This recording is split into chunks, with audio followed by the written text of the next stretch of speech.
So, good evening. Will you please, I want to call this meeting to order, and would you please stand and join me with the Pledge of Allegiance? I pledge allegiance to the flag of the United States of America and to the republic for which it stands, one nation, under God, indivisible, with liberty and justice for all.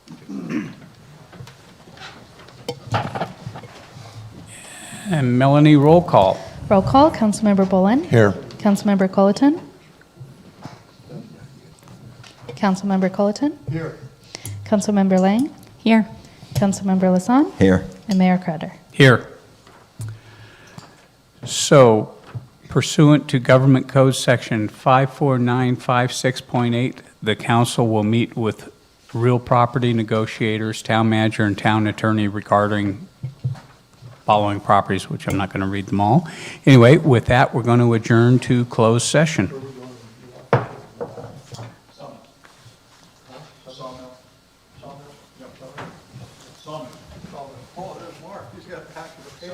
He does. Ready.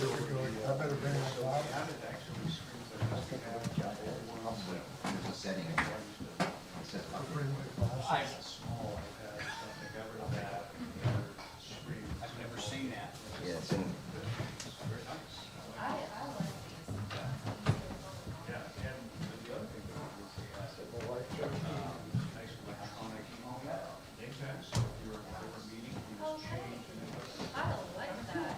Anyway, Scott. Anything that you could change on the doing flag. good. You? What's that? Anything you could change on the flag. Yep. Because you know, you have different meetings in here, and Absolutely. Yeah. people come and go, it's just the way it is, right, so.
Oh,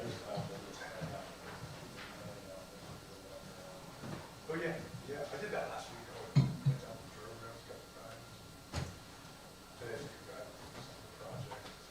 How's it going? Are you? Well, Just the ones that wanted to just hear but not get too involved.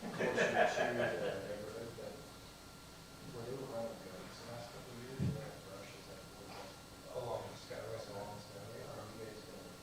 yeah, they're moving that, yeah, they're bringing a new machine up there tomorrow.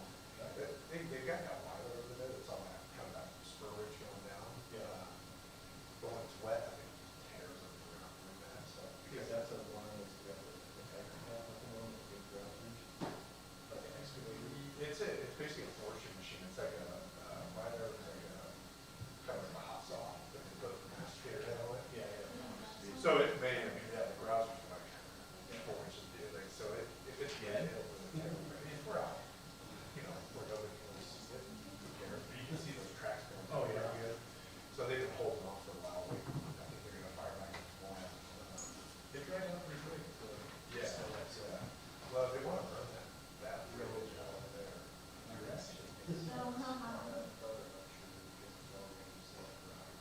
Yeah. Yep. Yep. So we haven't excavated, so I don't know what it is, but they hate it because it doesn't have like a second pump on it. So you're the same pump, the hydraulics, running the tracks, moving the boom, and running the excavator. It's different. did we have a think about all that? Somewhere it's kind of, Yeah. but if they're not. Yeah. That one's like a pro test, so they had a couple of small issues with it. They have one, they have small, big, but I think they're gonna be able to show them, maybe back to the day, I'll just know what's out here, take a look at it. Oh, yeah. Yeah, that's the part. Then they're gonna move over to that, I think they're almost done.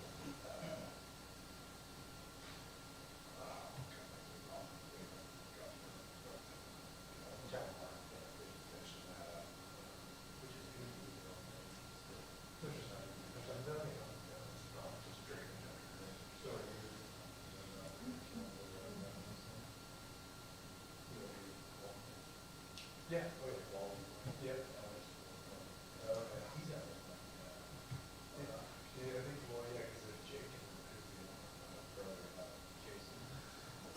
No, the youngest Joe. Joe. Louise, you're sitting in the dark over there. I am. Yeah, they both are Hanging out. Joe's in there. There we go. There you are. Now you can see it. So they bought, yeah, because they, what they're really good. No, yeah. I can still see Jake's blue and like a two on the report. Yeah, he said, yeah. Oh, yeah. Yeah. Maybe more, I think those last were forever. That's right. I remember we had one, he stopped me before, isn't this? He retired quite a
that first, and then we can add it.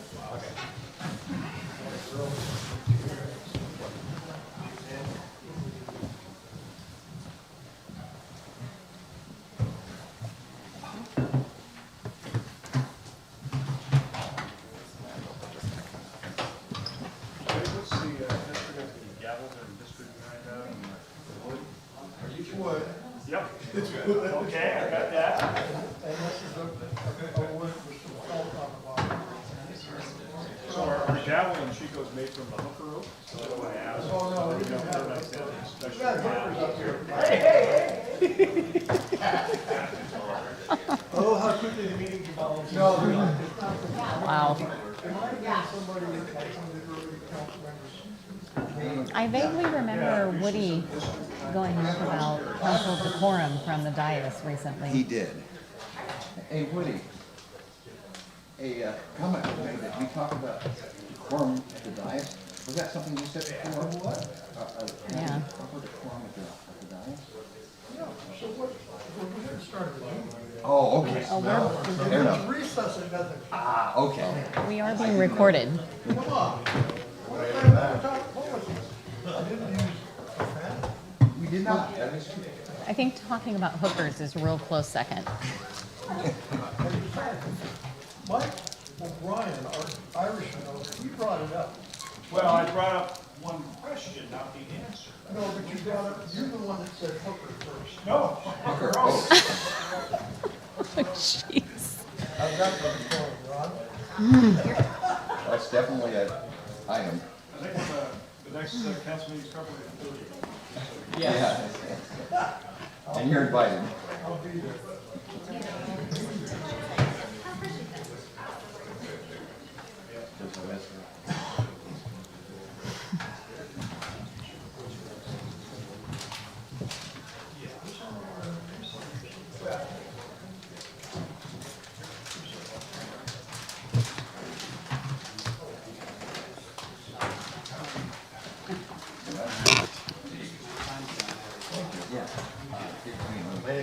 Setting. No, it requires some pretty good strength here. I mean.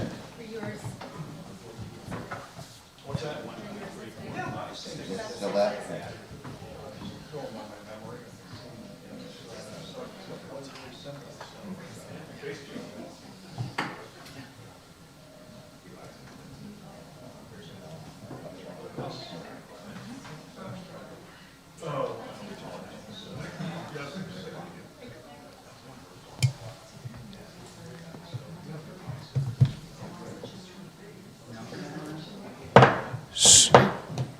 So, want to report out on closed session. There was direction given, no action taken. And with that, I'd like to call, Mr. Mayor, there actually was action taken that needs to be reported out. You want me to go ahead and do that? okay, yeah. Okay. A motion, the town received an application to file a late claim by Hank Greenblatt of Dreyer Babbage Bucola Wood Campora LLP on behalf of Carol Sue Taylor.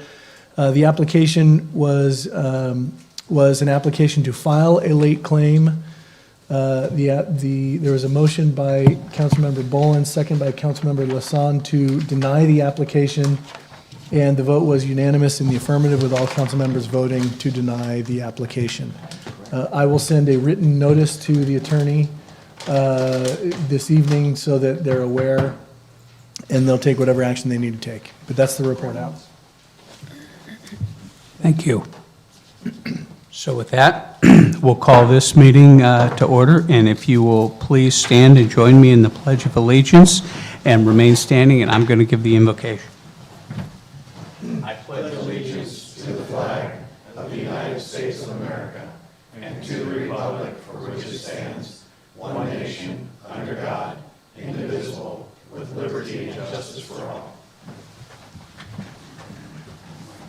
Just say, Lord, please give us the wisdom and knowledge to do the right things as we rebuild our town. Give us wisdom as we go through some of the craziness that's going on in the world right now. And please keep our congressman and his family, Doug LaMalfa, in our thoughts and prayers. And amen. And with that, I'd like to have a moment of silence for Doug LaMalfa.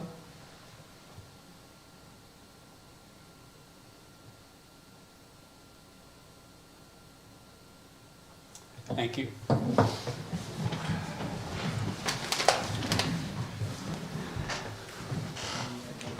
Yeah, thank you. So, Melanie, roll call. Roll call. Councilmember Bolin? Here. Councilmember Culleton? Here. Councilmember Lang? Here. Councilmember Lasson? Here. And Mayor Carter. Here. So, item 1E, campfire recovery updates. Written reports are included in the agenda packet. Colette Curtis, any questions for Colette?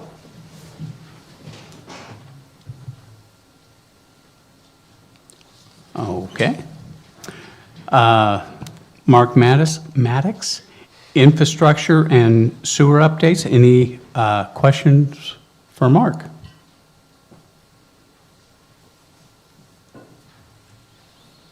Okay. Paradise Sewer Project update. Mark. All right, thank you, Mayor Crowder. Good evening, council. Tonight's update for the sewer project, I'll keep brief because the sewer project is actually agendized in 2 separate locations tonight for some action relating to next steps. So with that, I'll just summarize. Our team is working hard on preparing for our subsequent environmental impact report, including review and performing studies of our 2 potential wastewater treatment facility sites. We've completed those right of entry agreements and environmental surveys. We are updating our project website as always, and then again, for the related items on the agenda, looking at our contract agreement for the collection system and wastewater treatment facility design. A month ahead, we are looking at, again, executing those contracts for the treatment facility as well as the collection system, and then again, the administrative draft of the supplemental or subsequent environmental impact report. I'll have more again later in the agenda, but everything's tracking really well and within budget, and we expect for the public review process of that environmental impact report to happen this spring. At the latest, late spring is where we're tracking at this point. So with that, I'd be glad to answer any questions the council might have ahead of those 2 agenda items. Any questions for Mark? Okay. Item 1G, quarterly investment report presented by Meter Investments. Jim McCourt.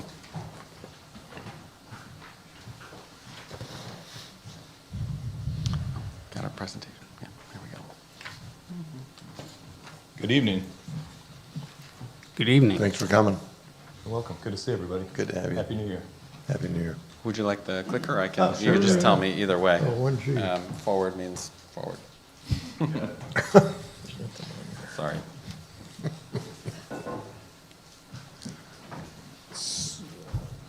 We good to go there? Yep. Okay. All right, I think you have this in your packets as well, but wanted to give you an update on the town's investment portfolio through the end of the year. I was here about 1 year ago exactly to give you the update the last time. So we've had certainly another year of some movement in the markets, which has been impactful, also tough to gauge at points. But I'll give you a rundown on what we're seeing in the interest rate markets with the Federal Reserve right now. As you all know, with the town's investment portfolio, we are investing in fixed income securities, interest rate products, so we're very sensitive to what the Federal Reserve is doing with monetary policy and how interest rates are moving, and that ultimately affects your investment income that you're able to obtain from the settlement funds that were received 5-6 years ago now at this point that we've been managing them. So briefly with the year in review, going back to actually the 4th quarter of 24 was when the Fed first started to cut interest rates. They cut by 1% from a target rate of 5.5%, 5.25 to 5.5 down to 4.25 to 4.5 at the end of 2024, and then sat still really for the first 9 months of 2025. And there was a lot of anticipation, I guess, of when the Fed would resume the interest rate cuts that were so widely expected in the marketplace. You're probably all aware that did start to happen the last 3 months of the year. So at the last three Fed meetings in September, October, and December, we had 3 more 25 basis point cuts off the short end, which are overnight interest rates. So that's taken the target Fed funds rate down to 3.5 to 3.75% now. Some of the other things really out there in the markets that are affecting the economy. Earlier in the year, we had the announcement of the tariffs, which initially had a pretty big shock to the stock market. We saw a pretty full recovery of the stock market since then. We've had a lot of unknowns in inflation that would be resulting from new tariff policies and how they might actually settle into the economy. And then also from the new immigration policies of how ultimately that affects the labor market. And so, as you might know, the Fed's mandate is really driven by those two primary objectives: to maintain price stability on the one hand with inflation, and to also maintain a healthy labor market, full employment across the economy. And so those two aspects are really battling each other. And so as inflation has stayed stubbornly high, it's come down well off its peaks, but still higher than the Fed wants it to be. On one hand, that argues for the Fed to leave rates relatively high to continue to try to drive down price pressures. On the other hand, as we've started to see a slowing in the labor market and the unemployment rate tick up from 4.1% to 4.6%, that argues for the Fed to be a little bit more accommodative, to start lowering rates to be more accommodative to the labor market. So the Fed's continually trying to strike that balance of where overnight rates need to be in order to maintain that price stability and also maintain a healthy labor market. When you're looking at what the market is anticipating currently throughout 2026, what we're looking at here is the Fed funds futures market. So that shows where we are at that target range right now, 3.5 to 3.75%. The market is currently anticipating 2, maybe 3 rate cuts at some point throughout 2026. We're probably not going to get one at this next meeting. The market really isn't fully pricing in the next rate cut until June, but maybe we get a couple more at this year at some point. When we look at how the market yields, this is the last slide on the markets, how rates have reacted over the last few years, coming off of the high point in 23 and into 24 when the Fed was up at that 5.25% to 5.5% range, and where overnight rates were and where the 2-year Treasury was at that point. And then you can see that the 2-year Treasury almost really started leading the Fed down. A lot of times the market will have that aspect of leading the Fed with their policy. And so the market is more influenced by investors out there buying and selling securities. And so what this really represents, though, is the types of rates that you can buy for your portfolio. The overnight Fed funds rate being what you get on your cash investments, and then the market rates being more what you can buy in your securities and trying to lock those rates into the portfolio. And what we've been trying to accomplish over the last couple of years, and what you'll see in a second, is really starting to pay off for you now and will benefit you going into the future, is those high rates that we've had over the last few years. Now you've had a couple years of being able to reinvest funds that were maturing out of your portfolio, going back out, grabbing the high rates, locking them in for the longer term in the face of the Fed starting to move short-term rates lower. So you own a lot of bonds in your portfolio now that are at above market rates, which is the opposite of what we saw initially. When you first received all these funds in an extremely low interest rate market and we were investing in low interest rates and then rates took off, you had what was essentially an underwater portfolio at that time. Now there's been some time to reverse that aspect. You've had funds mature, reinvest them into the market now at this higher rate, and now you have a lot of these really attractive rates locked into your portfolio. Those are at 5-year, right? What's that? Those are at 5 years. The 5 years is the maximum maturity that you can go out to with your investments. They're not 2 years. I'll get into this here to show you how the portfolio looks right now. So this is as of the end of the calendar year, so halfway through this fiscal year. So we divide this. When you're looking at the portfolio, the U.S. bank book value, that's really the part that we are managing for you on a day-to-day basis. That's your securities portfolio. All those securities are held in a custody account at U.S. Bank. Then you also have your CLAS and LAIF, which are acronyms for the local government investment pools that are options for you, that are essentially cash accounts. And then you also have funds in Tri-Counties Bank. So these are what Amy uses on a day-to-day to manage the town's cash, those bottom two, the 1 and the 4 million there.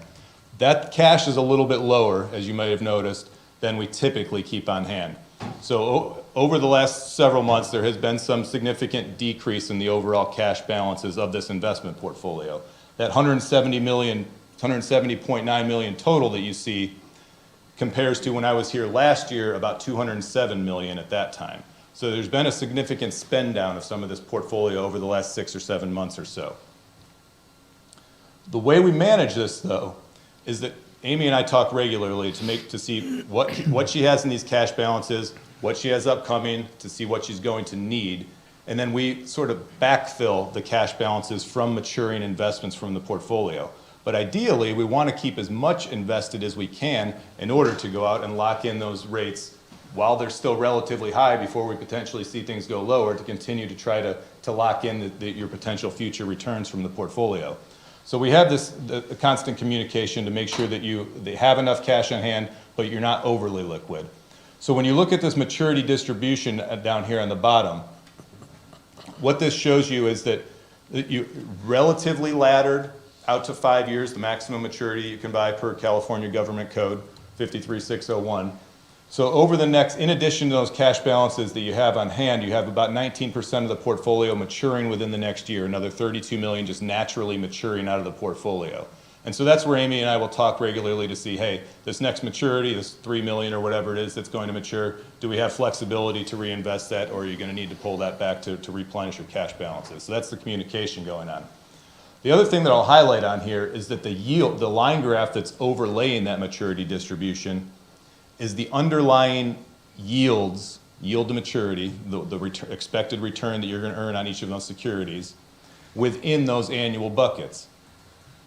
And the thing that I'll point out the most is that when you look at that 0 to 1 year maturity, those are primarily still bonds lingering around that were bought in the lower interest rate environment. So you see that 1.92% average yield of those investments. Everything else is what's been able to be bought in the more recent years in the higher rate market. So everything out beyond a year, you have locked in at rates well in excess of 4%. So those are insulated. That's where you own them at. Even as the Fed's cutting rates, those don't go lower with that. You own them at the 4% plus yields, and now you actually have essentially above market yields in your portfolio, meaning that they're actually worth more now than you paid for them. The other thing is that as those 192 mature out of the front end, for the amount that maybe won't be needed to go out for expenses, but as we can get more back and reinvest into the portfolio, they're still going back into the market somewhere between 3.5% and 4% right now. So even though rates have come down a little bit, you're still reinvesting at a higher rate than it's rolling off.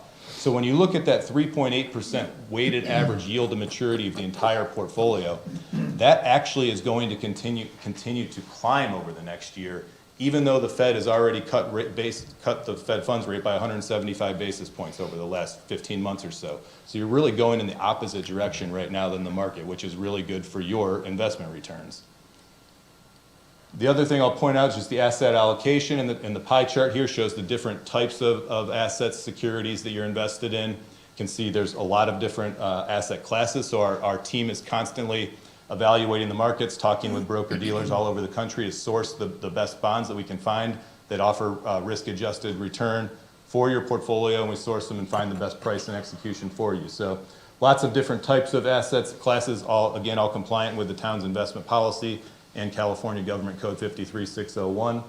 The majority or the largest asset class chunks in there are 22% corporate bonds, 30% United States Treasury securities, 14% agency mortgage-backed securities. This page here looks at those cash flows.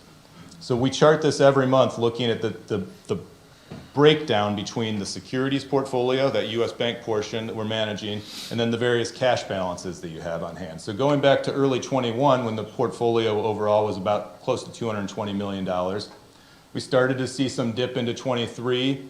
Amy came in, was successful in having a lot of reimbursements start coming in from some of the agencies. The balances spiked back up, remained relatively level for the next year or so. But then in the last 6 months, as I alluded to, you can start to see these balances start to drop off as you've had some major projects going on around here. I will note that in this fiscal year to date, there's been about 25.9 million actually taken out of the portfolio. So maturities that have come due that were not reinvested, gone out to spend. Amy mentioned to me today, she's currently waiting on about $26 million in reimbursements, I think primarily from FEMA. So a lot of that dip, hopefully, we start to see replenished here over the next few months to be able to build some of that portfolio. But those back up. those receivables weren't shown in that other slide, that last slide. We just show what's currently in Right, investments. right. We're not able to show receivables. So we in do have there yet. receivables coming in that Yes, cover. certainly those are part of Okay, the financial okay. statements for you, is the receivables. That starts making more sense. We're just That's- talking strictly cash and Right, investments. on hand, right. Yeah. Okay. Okay, now I can breathe. Okay, good, yeah. But yeah, so that is the point, that even though we've seen the cash balances go down over the last few months, that hopefully we start to see some of that as the reimbursements As start to receivables back come in. Right, Exactly. Right. And then, to the last point, the investment income, which is the primary objective of all of this, is to see what you're earning on these funds. We look back, this is on cash basis realized income, so recognized when cash is received, when you have interest payments made, when bonds mature, and you recognize realized gains at maturity or at the time of sale. So going back to fiscal year 2023, again, as we were coming out of the very low interest rate environment, this portfolio generated, this is just the securities portion that we're managing here. This doesn't include the cash income on top of it, but just the securities portion. About $1.75 million back into fiscal year 23, up over $2 million in fiscal year 24, up over $3 million in the last fiscal year. But then now you're starting to see really the fruits of this labor as far as keeping the strategy in place to move into the longer term in this higher rate market before we start to see the decline.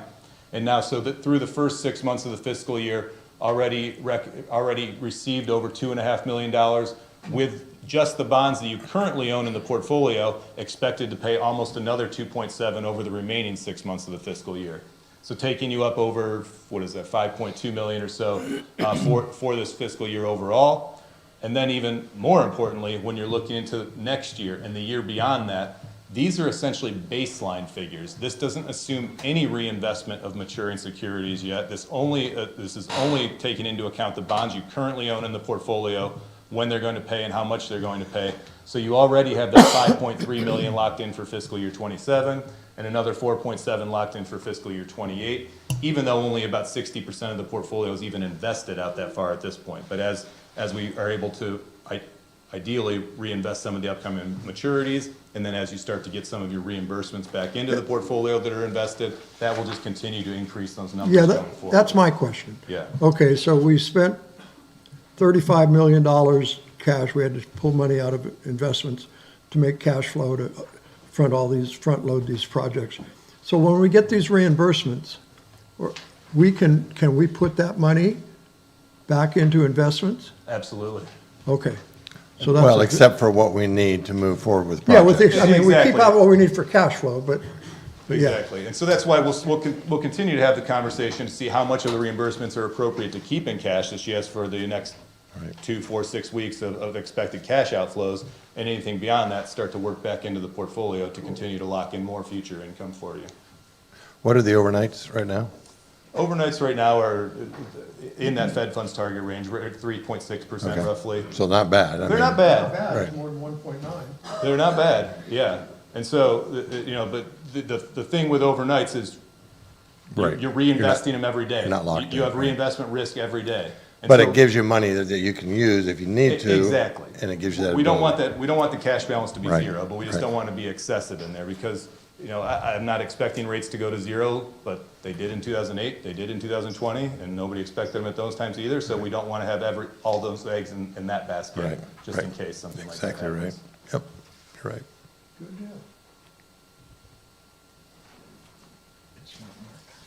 Any questions from anybody? Any other questions? Good questions already? No, I just, yeah, so that the ones you're reinvesting will go on top of this 5.3 million. I mean, we're gonna see, that could be up around 6 to 7 million. Exactly. Depending. Anything else that goes back into the portfolio is just going to continue Right. to add to that. Right. The only thing, a caveat, the only thing that would detract from that, if you have maturities come out and you just take the maturities back for cash flow, that would not take off of that. But if we got to a Right. point where the cash balances got so low with big expenses going out at once that we need to sell bonds, that would potentially take some Take it out. future income out of the Right. portfolio. Right. The good thing about it, though, where your portfolio is right now is and this is what I try to comfort Amy with a lot when she gets worried about the cash balances, is that if we do need to sell these bonds, because you have started locking in these 4.5% rates. They're very attractive. The market's not there anymore. You're selling those bonds at 3.5%. Right. When you own them at 4.5%. Right. You could take out those realized gains if you do get a cash crunch where you need more than you have on hand. So that's essentially a form of backup liquidity for you. Right, cool. So, Yeah. so let me understand it. So that means, so if our bond at 4% or whatever is earning so much money, and we need more cash to pay for some project, we can take the money we're making out of the bond without, We would sell this, we would sell some securities. So you have a bunch of underlying securities in your portfolio. We would sell whatever we need to in order to meet the cash flow needs. The thing, one of the main tenets of public funds investing is preservation of principal. We would prefer not to sell bonds at losses to meet your cash flow needs. Right. So that's because we'd sell them at a lower interest rate, right, at the current interest rate. exactly. So when you're selling them at a low rate, that means somebody's gonna pay you more than you paid for it, because you own them at a higher interest rate, and what you're selling them at is the yield that they obtain from it. And so if you own a 4% bond, but somebody's gonna get a 3% yield on it now, that means they're gonna pay you an above market rate or above market price for it.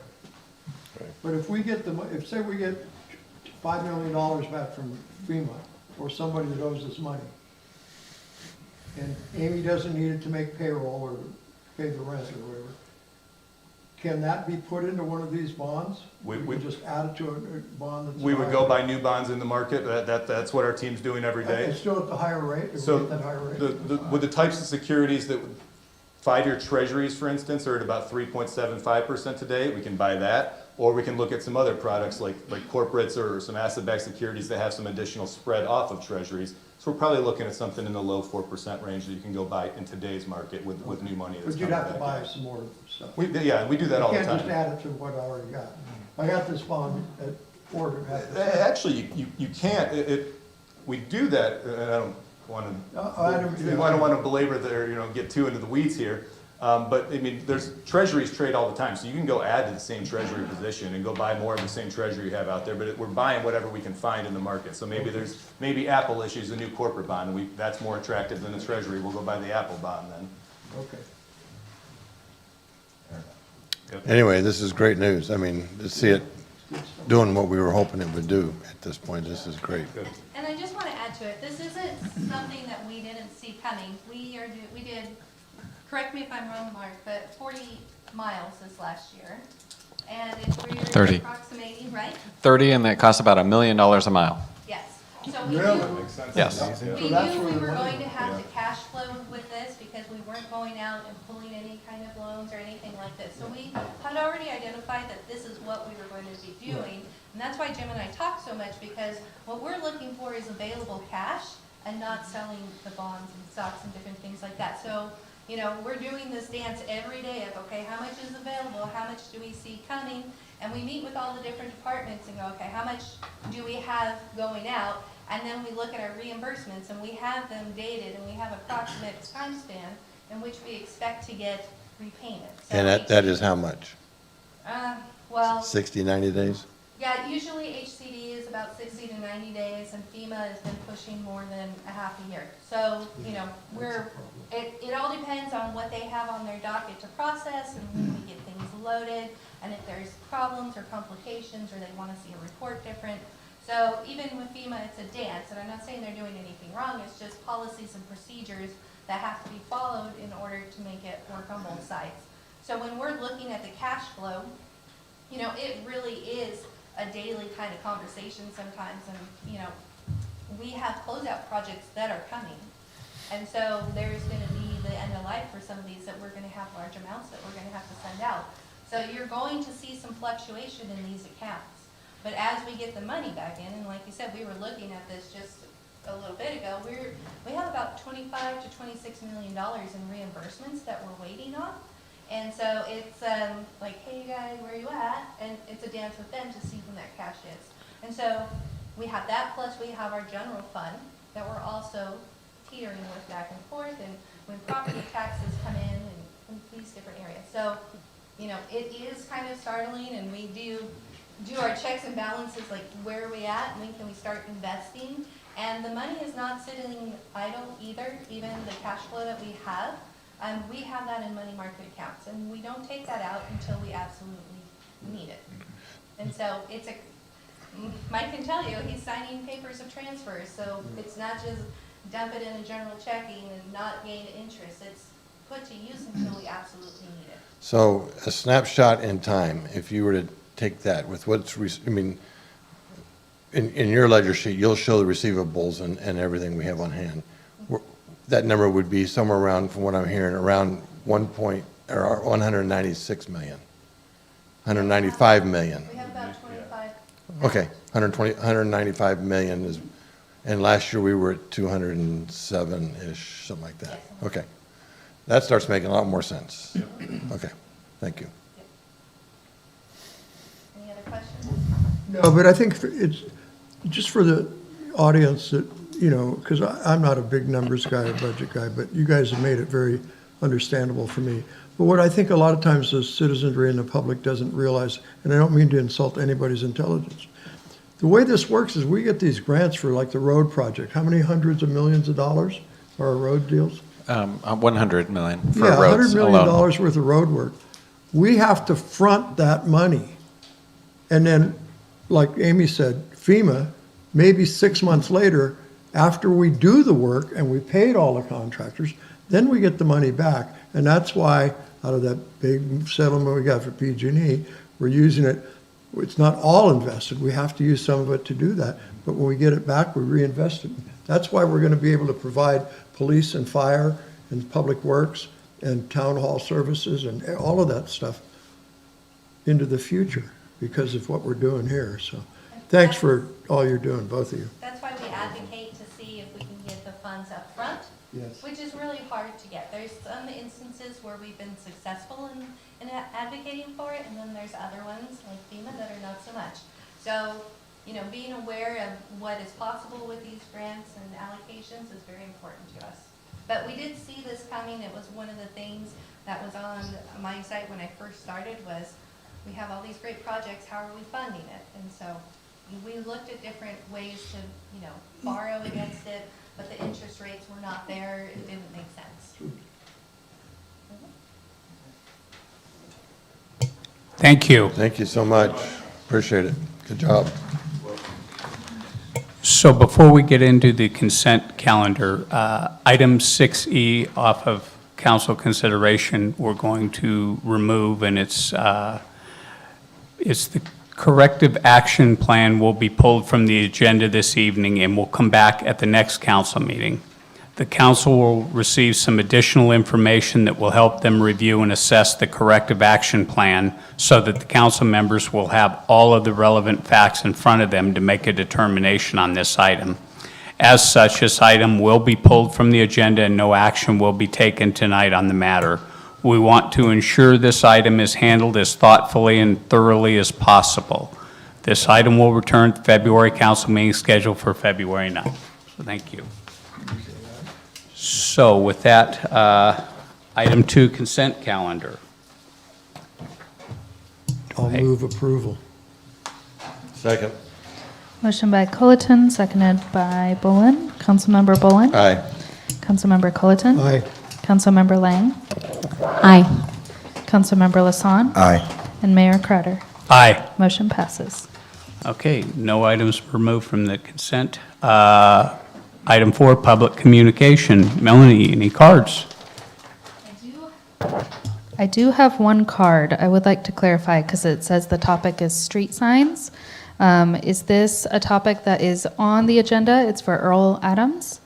Is that item in reference to the private road street name signs or the evacuation message signs or something different?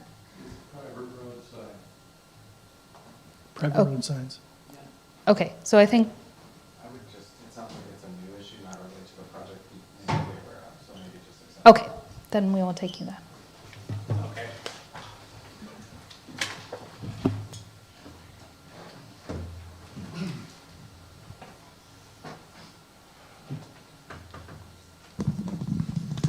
Good evening. My name is Earl Adams. I live on Bel Air Drive, and In September, PG&E decided they were going to underground the utilities to my house, which is wonderful.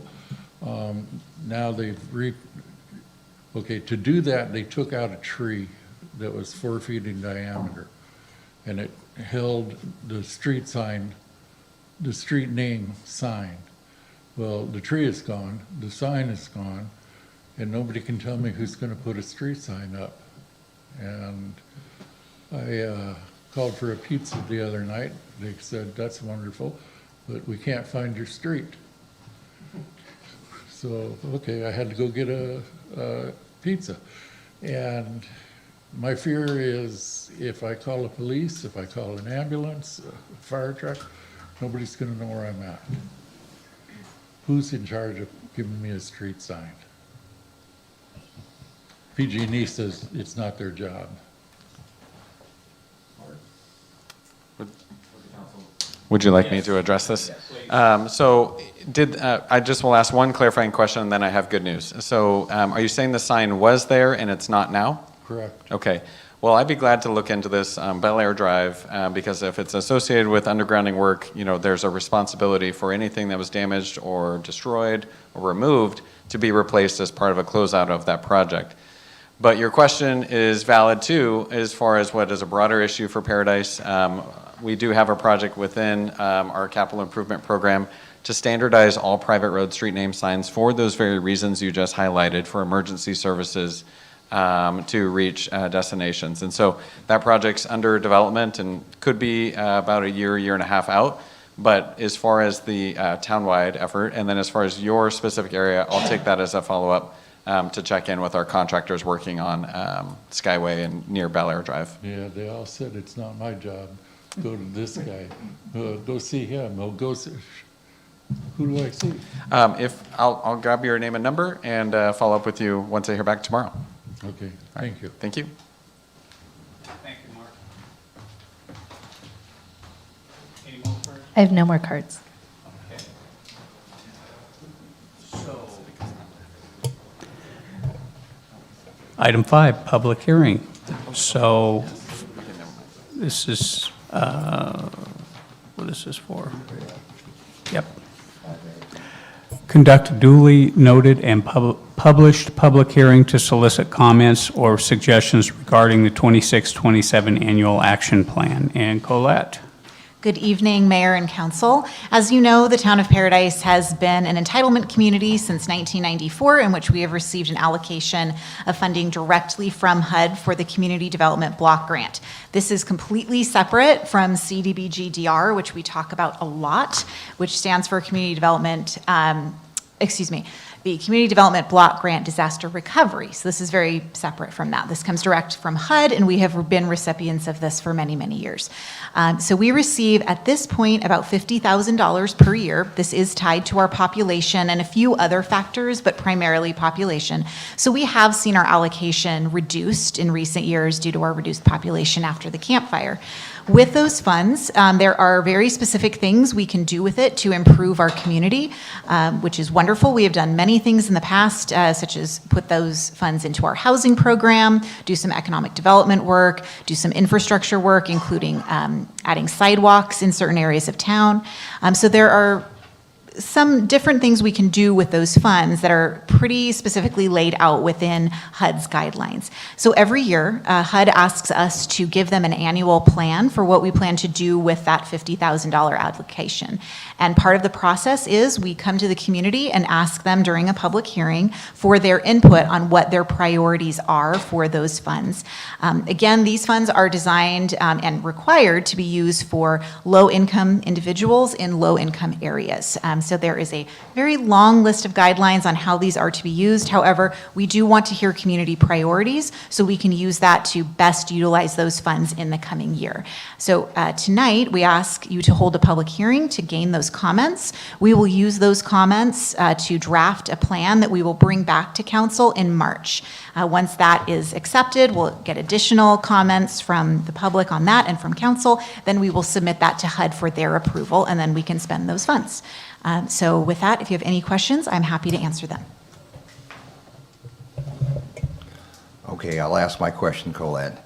you said up front that it's tied to our population. And I know our population was 11,000 is what was reported out January of last year.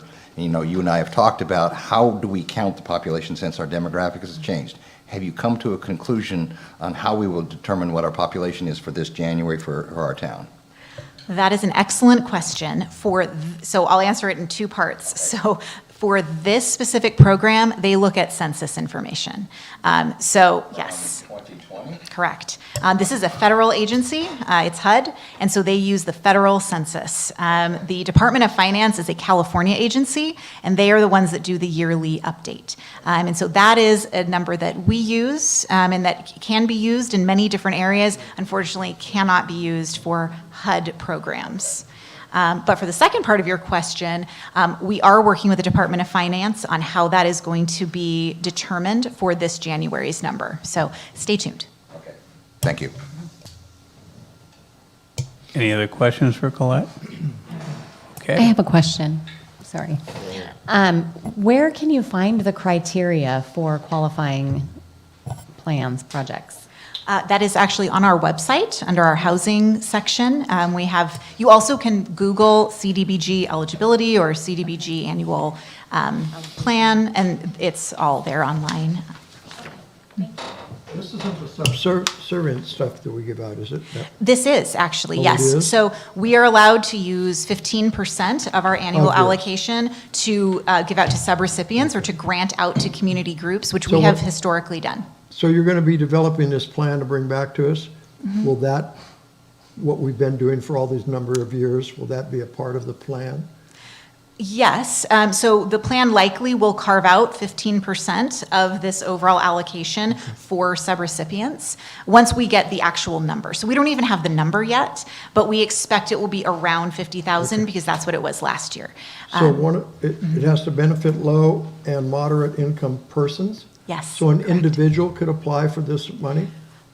No, they cannot. So for the public services portion, that is a grant that the town can grant out to groups. They have to be a 501c3 group to apply for the fund. So it's not for individuals. All right. In the past, we've, as you know, have granted out to like the Boys and Girls Club, Meals on Wheels, groups like that who do certain types of work that HUD deems eligible for these types of funds. For the rest of the funds, we can do programs such as our housing programs. We have put funds into our owner-occupied rehabilitation program, as well as our first-time homebuyer program, as well as some economic development programs where we have assisted business owners with facade improvements and those types of things. Those are a little bit more challenging. There are even additional rules on those, but we are really looking at that. We know that's a top priority for us this year. So we're working very hard to find a way to use those funds this year for that. Okay, so at 6:40, we'll open it for public comment. Melanie, any cards? I have no cards on this item. Anybody in the audience like to speak on this? Slow down. Okay, so 6:40, we'll close public comment. Do I hear a motion? We don't have to. I think that, is there a motion? I don't think so. No, Done. there is no Okay. additional vote that we need. Just the public hearing. Thank you so much. Thank you. Okay. Council consideration, item 6A, provide direction relating to the conditional CDBG DR allocation of $13.5 million for the Paradise Sewer Project. Mark? Oh, thank you, Mayor Crowder. Tonight, I'll give a brief update of Action Plan Amendment 4, which actually aims to accomplish three things. One of those being the reallocation of mitigation funds as a result of council direction last month to move funds through the CDBG-DR MIT-RIP program from the Evacuation Message Signs Project to additional storm drain resiliency projects. We're also looking to memorialize the August 2025 council direction to move $36.7 million in funds from the Road Extension Project, and then again address the new conditional funds of $13.5 million allocated to the town and a compliance issue for the Oliver Curve partial funding. So with that, I'll first hit the CDBG-DR MIT-RIP program. As I mentioned before, on the prior slide, council gave direction to abandon the Evacuation Message Signs Project and instead reallocate funds to the storm drain efforts to help address the resiliency issues that we've been seeing, especially with the increased flows and velocities as a result of the 2018 Camp Fire and loss of associated vegetation. So with that, the 5.4 million in MIT-RIP funds were moved from the CDBG-DR program from the EVAC signs to storm drain phase 1. We have approval from HCD as long as it goes to this project or the private road street names project.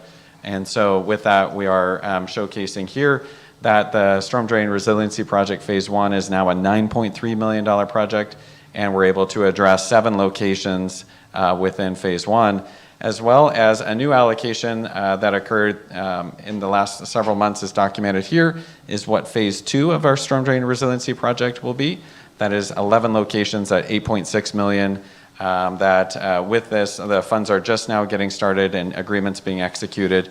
We could see construction start in several years from now. So big takeaway here in the action plan, it's documenting like all of the CDBG-DR funds for the infrastructure program and MIT-RIP, where those funds are being spent, what are the timelines that we can expect for full delivery. Next, I'll mention the Road funding. That August 2025 special meeting directed staff to reallocate $36.7 million in funds from the Road Extension Project to the Paradise Sewer Project to ensure we have a fundable, scalable wastewater project and make sure that it's feasible. So with that, the Road Extension Project has been scoped down, and it says here remains pending from Caltrans and CTC for approval to retain the separate $33 million grant.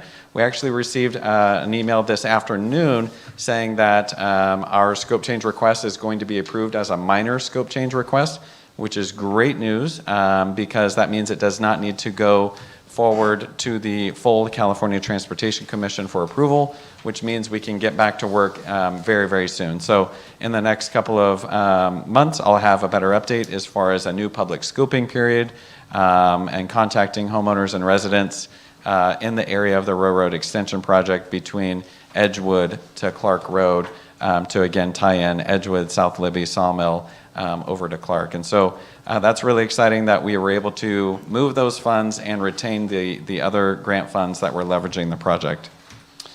Next, I'll share good news that HCD has conditionally notified the town of an additional $13.5 million to go towards our infrastructure action plan.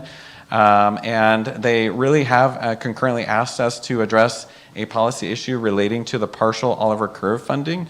If you recall at the Action Plan Amendment 3, Oliver Curve didn't quite make it as far as a fully funded construction-ready project because of the overall program of the projects the council has selected.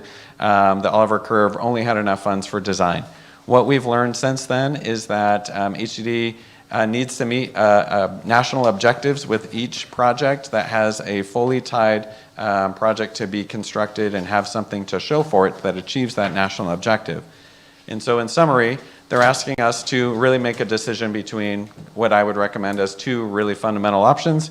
One, we can use those new conditional funds towards the Oliver Curve project and have that be fully funded, or, and staff is recommending, those new conditional funds be continued to dedicate to the sewer project, as again, we're trying to make sure that the project is fully funded, has a wastewater treatment facility that we can tie into, and serve the most number of customers in the critical priority areas as possible in the first phase of that effort.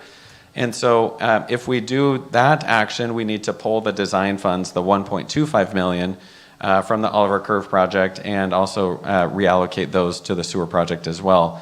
And so in that scenario, we would increase the funding request to the active transportation program, next call for projects this year to include the full need for the Oliver Curve, both design and construction funding. And then I will say that staff and the Public Works team is taking short-term actions in 2 ways. One, to install some delineators along the curve to provide additional reflectivity on the point of curvature along the inside and outside parts of the curve there between Skyway and Valley View. And then also when we deliver the road rehab project this summer, we're looking at the option to add a rumble strip for the center line so that if someone's potentially departing the roadway or entering oncoming traffic on that curve, they could have some sort of sensory and auditory way of understanding that they've left the lane through that curve. So with that, those are the key issues. So tonight, we're asking council to provide direction on the conditional allocation for that 13.5 million. We're asking for approval of the Community Development Block Grant Disaster Recovery Infrastructure Action Plan Amendment number 4 as a whole, that again memorializes those other actions, and then adopt a resolution, or of course, providing alternate direction on how these funds are spent and allocated. With that, I'd be glad to answer any questions the council might have. Yeah, Mark, normally I would complain about the pull on Oliver Curve, but you and I talked about it. I understand and I fully support your recommendation based on twofold. One, the fact that we absolutely must have the sewer. It's critical to our walkable downtown. It's critical to the healthcare improvements, because we've got to get the population up to get both of those. And the fact that you're going ahead and adding some additional safety features to the Oliver Curve, which, I mean, it's fiscal reality. We have to approach it. We have a finite amount of money. If we had all the money in the world, of course we'd do that, but we don't. And so that's a reality, so that I would support your recommendation. Thank you. Any other comments, questions? No comments. I just want to make sure I heard this right. So 13.5 additional monies that they're wanting to give us. Correct. But if we don't put that towards Oliver Curve, we can use it towards the sewer, but we could take the 1.25 that we do have for design, put that with the sewer. Yes, that's correct. And then what we'll do for the Oliver Curve is continue to advocate and apply for funds that are really geared towards a pedestrian safety project like the active transportation program. So no further work will occur on the Oliver Curve project from a capital improvement program perspective with this recommendation until additional funds are brought to bear. What's the cost to make the improvements you want to make to Oliver Curve? Total cost. About $13 million. It's almost the 15 entire. million. Yeah. So this is not enough to do all of that? No, it would be, I said 13. Our current estimate is about the same amount. It just happened to be that way. And I thought we talked one time about not going all the way to Billy Park. or We're something. not. Yeah, this would be just to address Yeah, the just- curve. Yeah, just, but, I mean, Yeah. That's how much just the curve's yeah, but that's the dangerous Correct. part. It is. Well, you got the big hillside. Yes. I mean, you Yep. got some issues there. Yep. So I think Greg was not done. Well, to me, we would be able to still possibly redo Oliver to Valley View. From Valley View up to Billy, is that true? And on a different, So under this action plan, we have two options. One, to fully fund the Oliver Curve, which would get us from Skyway to Valley View. no, I get that, yeah.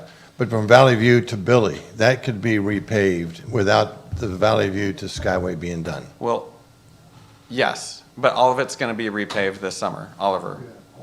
Yep. So the repaving of Oliver is scheduled to happen ahead of all of this. As is, As is. as it stands right now. Correct. And Okay. if we were to do the pedestrian improvements, that would happen from the roadside envelope out on the edge of the hillside. And you'd have to build retaining walls and Okay. integrate the project. Well, Should cut that other hillside down? having lived here since the 60s, Oliver Curves have been Oliver Curve ever since then. We need a sewer. I mean, this is not, for me, this is a no-brainer. We got to have a sewer. And we can live with Oliver for a while. I mean, that's just, You want to make it Oliver straight away? it ain't never going to be straight, and it's going to be a We'll do it on February 3rd. crazy project when it happens. But this is a no-brainer for me, but anyway. Well, if it's a no-brainer, then it's got my vote, because, you know, I'm the guy that accused them. Do you need a motion? I do. I'll move that we accept and approve the report, the recommendation Did we, on item 6, or was it 6? did we have any cards? 6A. And I'll second it. Got to do it. Motion by Colleton, seconded by Lassan. Councilmember Bullen. Aye. Councilmember Colleton. Aye. Councilmember Lang. Aye. Councilmember Lassan. Aye. And Mayor Crowder. Aye. Motion passes. And that was a great move, getting that 13.5. Good job. Thank you. We're really grateful, I can't say that enough, for the partnership HCD has given Absolutely. and trust that they have. These funds were funds that were aggregated across their portfolio to help agencies across the state. And they chose Paradise for these additional funds because of the trust they have in us to deliver these critical projects. Yes, and that's true. They were very skeptical at first. When they came to us with almost 200 million, they were very, very skeptical. Yep. But No. that's cool. Good We're job. excited. Thank you. Okay, item 6B, consider concurring with staff's recommendation to accept the amended and restated formerly PDB contract professional service agreement with Corello Engineers. Mark? Thank you, Mayor Crowder.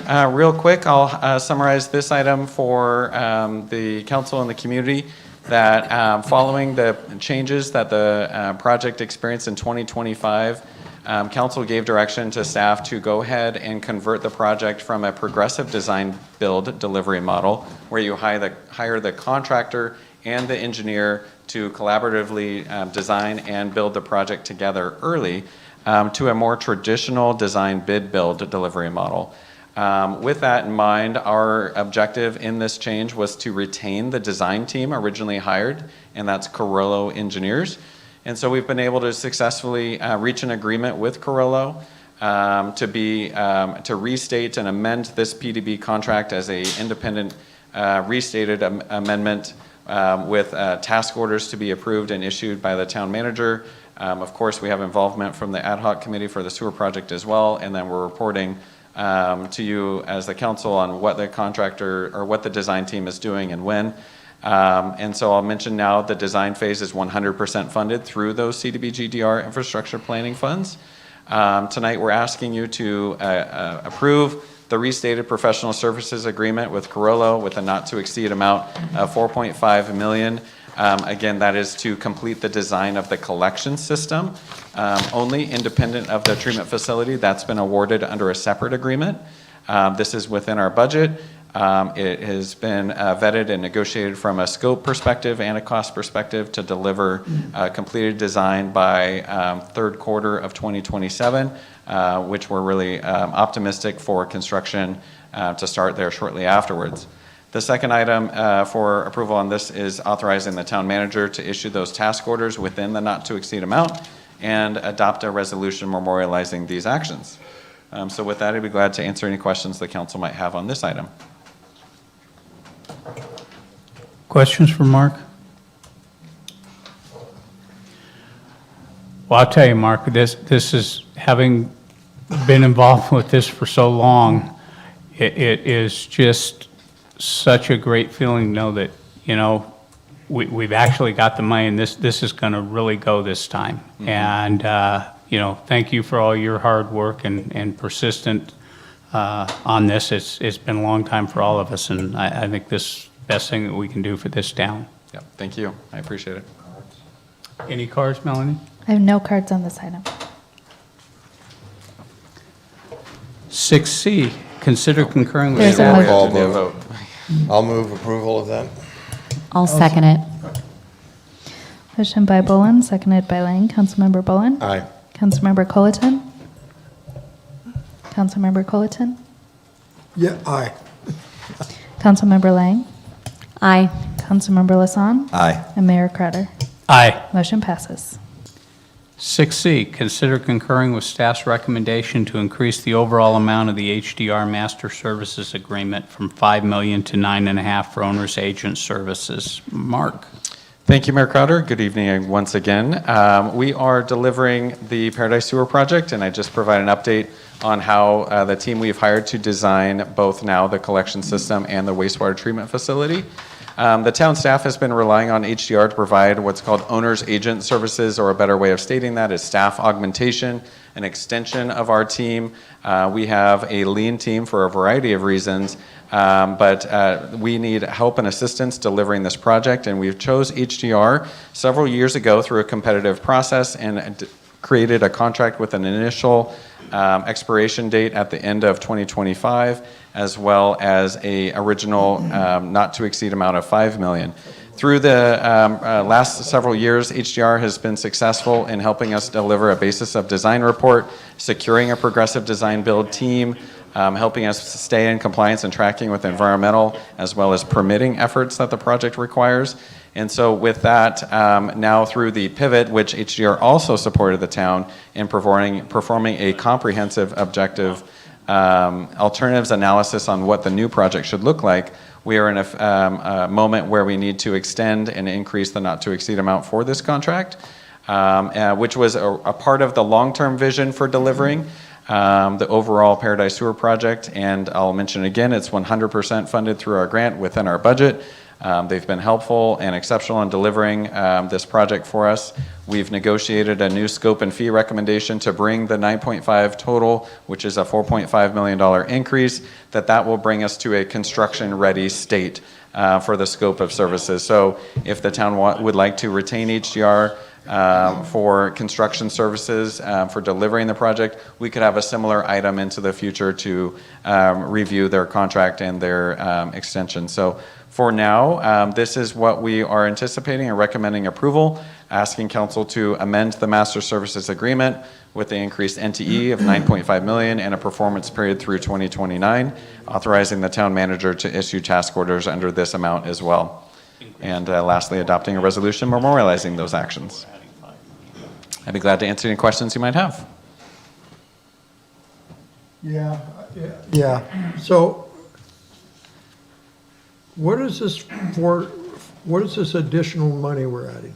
Explain that to me. Yeah, so part of it, as I mentioned at the top of the meeting, the subsequent environmental impact report, that was entirely not contemplated as we were complete with our environmental work on the regionalization work. On the old plan. Yep, and so they're also working on our management of the project, the subsequent environmental impact report. They're preparing and working on tribal consultation work for us. They're going to be helping with overall management of the two contracts for the design of the treatment facility and the collection system, permitting strategies, funding compliance, all of those types of services that in some deliveries of our capital projects, some of that is done by in-house staff.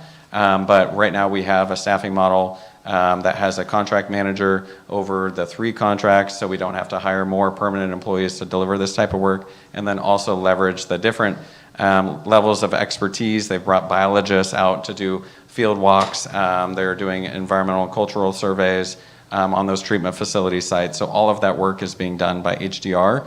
And then, of course, we have to manage the work for the design and make sure that we're ready for a rate study, to make sure that we have an operations and maintenance program.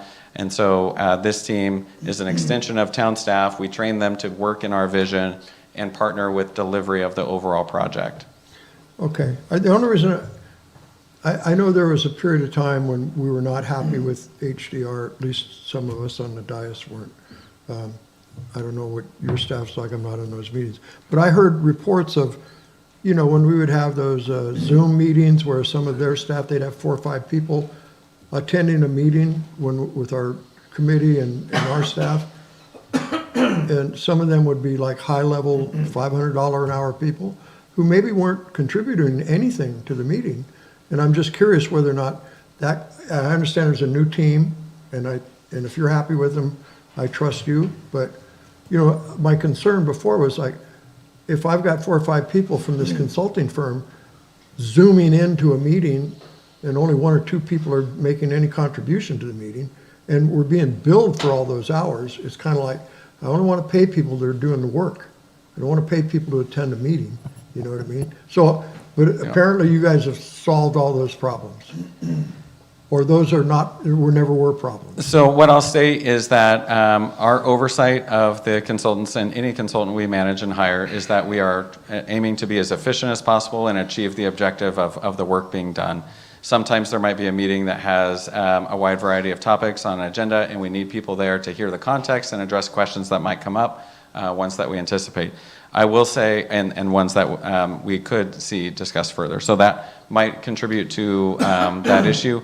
But I will say, moving forward, I have the full confidence. We keep it very lean as possible to make sure that we're most efficient to deliver the project within our budget. I have no hesitation at all. In fact, I am extremely grateful with the commitment to continue the partnership with this team and this project because without their ability to be flexible in the role of a staff augmentation or supplemental, pivoting through the changes this project Yeah, has to this experienced, other- we would have yeah. had to do full new procurements, a full different team to bring on No, board I- for the yeah. subsequent environmental impact report. And so without all of those components working at the same time on the same team, we'd be a year or more behind where we are right now without this I team. remember, you made that Yep. argument before. I'm just, as long as you're confident that they're capable of, because this is an entire shift from, they're really good at doing what they did for us before, and we spent all that money on it, and we couldn't afford. But as long as they can do this smaller plan with the expandability and all that, and as long as you're confident, then cool. Yes. Okay, that's all. Thanks. I would like to add to that too, Woody, that literally they have fulfilled all of our expectations, and I ask a lot of questions. And Just remember hearing some reports of. And we are very efficient. I mean, the sewer committee meetings are some of the most productive, focused time that I experience here at the town. It's very productive, and they keep the tempo moving and keep us on pace. And the time on those two have really been reduced because so much has been done already. So we've gone like from hour meetings to 20 minutes to a half hour. So it really is efficient. I feel we're making great progress as well. Yeah, and the continuity, you wouldn't really even be able to quantify the value of the continuity of us keeping them through the remainder of the project. Yep. As long as they don't bill like lawyers every 10 minutes. Or tenth of a minute, or what is it? Tenth of an hour. Any more questions for Mark? Any cards? I have no cards on this item. What's the resolution number for this? It is 03. Can I take it the last one was 02? It was. And the one before was 01. See, I catch on pretty quick. I would like to make a motion to approve staff's recommendation to extend the HDR MSA with a not to exceed of, is it 4.5? So the total not to exceed now will be 9.5. Oh, so it's Yep. compounded, Yes. okay. Not to exceed 9.5. Second. Motion by Lang, second by Colleton. Councilmember Bullen. Aye. Councilmember Colleton. Aye. Councilmember Lang. Aye. Councilmember Lasson. Aye. And Mayor Crowder. Aye. Motion passes. 6D, consider concurring with staff's recommendation to select Arbor Pros to enter into a one-year agreement with up to 2 one-year extensions. And again, Mark? All right, last one for me tonight. Thank you, Mayor Crowder. This item, we could spend quite a lengthy time discussing as far as the history. We originally applied for HMGP, that's Hazard Mitigation Grant Program funds through FEMA as early as mid-2019, I believe, and then we were allocated in late 2019 or early 2020. The project really did, for lack of better words, languish in environmental review, and it was grouped with other projects the town was delivering and outside of our control. And so when FEMA did finally approve the environmental and notice for us to proceed, we were weighing options between delivering this work as in-house staff work or as contract staff work. And council ultimately did approve our request for proposals back in September. And for the context, I apologize for not starting off. This is an effort to enhance existing public works fuels reduction efforts within the public right-of-way. And the final environmental document required that to be within 11.5 feet of every roadside edge for public roads that we maintain. And when we approved the RFP back in September, we were waiting on a disaster declaration extension, and we were very hopeful that it would be a 2 to 3 year extension. In late, I want to say September, we learned that it was only a 1 year extension. So that really did complicate, do we go out for a multi-year agreement, or do we just have this work augment in-house forces? Ultimately, staff made a decision to go ahead and issue the RFP approved by council and present a recommendation to award with that hybrid approach where both staff services as well as a contract service could show us and demonstrate the type of enhanced work that we could consider and deliver. And then at the end of the 1-year approved grant period, if this was something that the town was interested in continuing, we'd understand A, the increased quality and quantity of efforts, and then B, the cost. And so with that, the town issued the request for proposals. We received 6 separate proposals, and our committee of evaluators had a unanimous recommendation of Arbor Pros. We have recommended Arbor Pros for award, and if this is approved by council, staff will commence negotiations for final scope, fee, and schedule, and again, for approval and execution by the town attorney and town manager. So tonight, we're asking for council to approve the 1-year agreement that is entirely grant-funded with Arbor Pros, and then we'll go ahead and have 2 optional 1-year extensions that could be considered as locally funded if that's something we're interested in. But that would definitely be a council consideration item into the future before we were to authorize that effort. So with that, we're asking council to approve the 1-year agreement, authorize staff to enter into negotiations, again, requiring the town attorney and town manager to approve on that agreement before it is signed, and then adopt a resolution memorializing those actions. The total cost and recommendation, again, to cover the 3-year term would be $1.219 million. But again, the actual delivery and what we'll finalize once if the recommendation to award is approved, we will finalize the scope within that first year that can be delivered while we're within the performance period approved through the FEMA disaster declaration. All right, with that, I'll be glad to answer any questions the council or community might have. So my understanding is they didn't have a complete bid when it was time for. So bid I've opening. received some comments about clarifications on licensure for the company and a sub, but ultimately that we've reviewed the issue, contacted the contractor. They have an employee that holds the applicator license. And so with that, in legal, I don't know if you'd like to chime in, but we've reviewed the response. We've checked the licenses of the employees that are working under the contractors and feel comfortable in recommending award. But with that, again, no contract's going to get signed until everyone's happy as far as making sure all of the licenses are held to perform the work. And I would ask that if we went forward with them, that would happen. I just understand many other times we've had things where they weren't complete at time of opening, and we've said no to them because it wasn't complete and moved to the next one. Yeah, But this so time we didn't. I'll highlight kind of the fundamental differences between a public works project with a low bid kind of a delivery model of just a paving project and a subcontractor list and licenses being listed and all of the subs being shown on a low bid agreement. The fact is on when we're hiring professional services and making a qualitative assessment about their experience and qualifications to perform the work, that includes some infrastructure work, obviously reducing fuels, but also some programmatic work for us in delivering some information to help us be better into the future. That this is a request for proposals. We review the proposals, and that provides an opportunity for us to vet all of the contracts and vendors that are submitting those proposals. As far as the gap in information on the employee being listed, holding the license not being shown, that's something I'm comfortable with recommending to proceed with the approval of the town attorney for the team selected. But it's not a low bid public works contract code issue. Yeah, and if I can just add to that, there is, I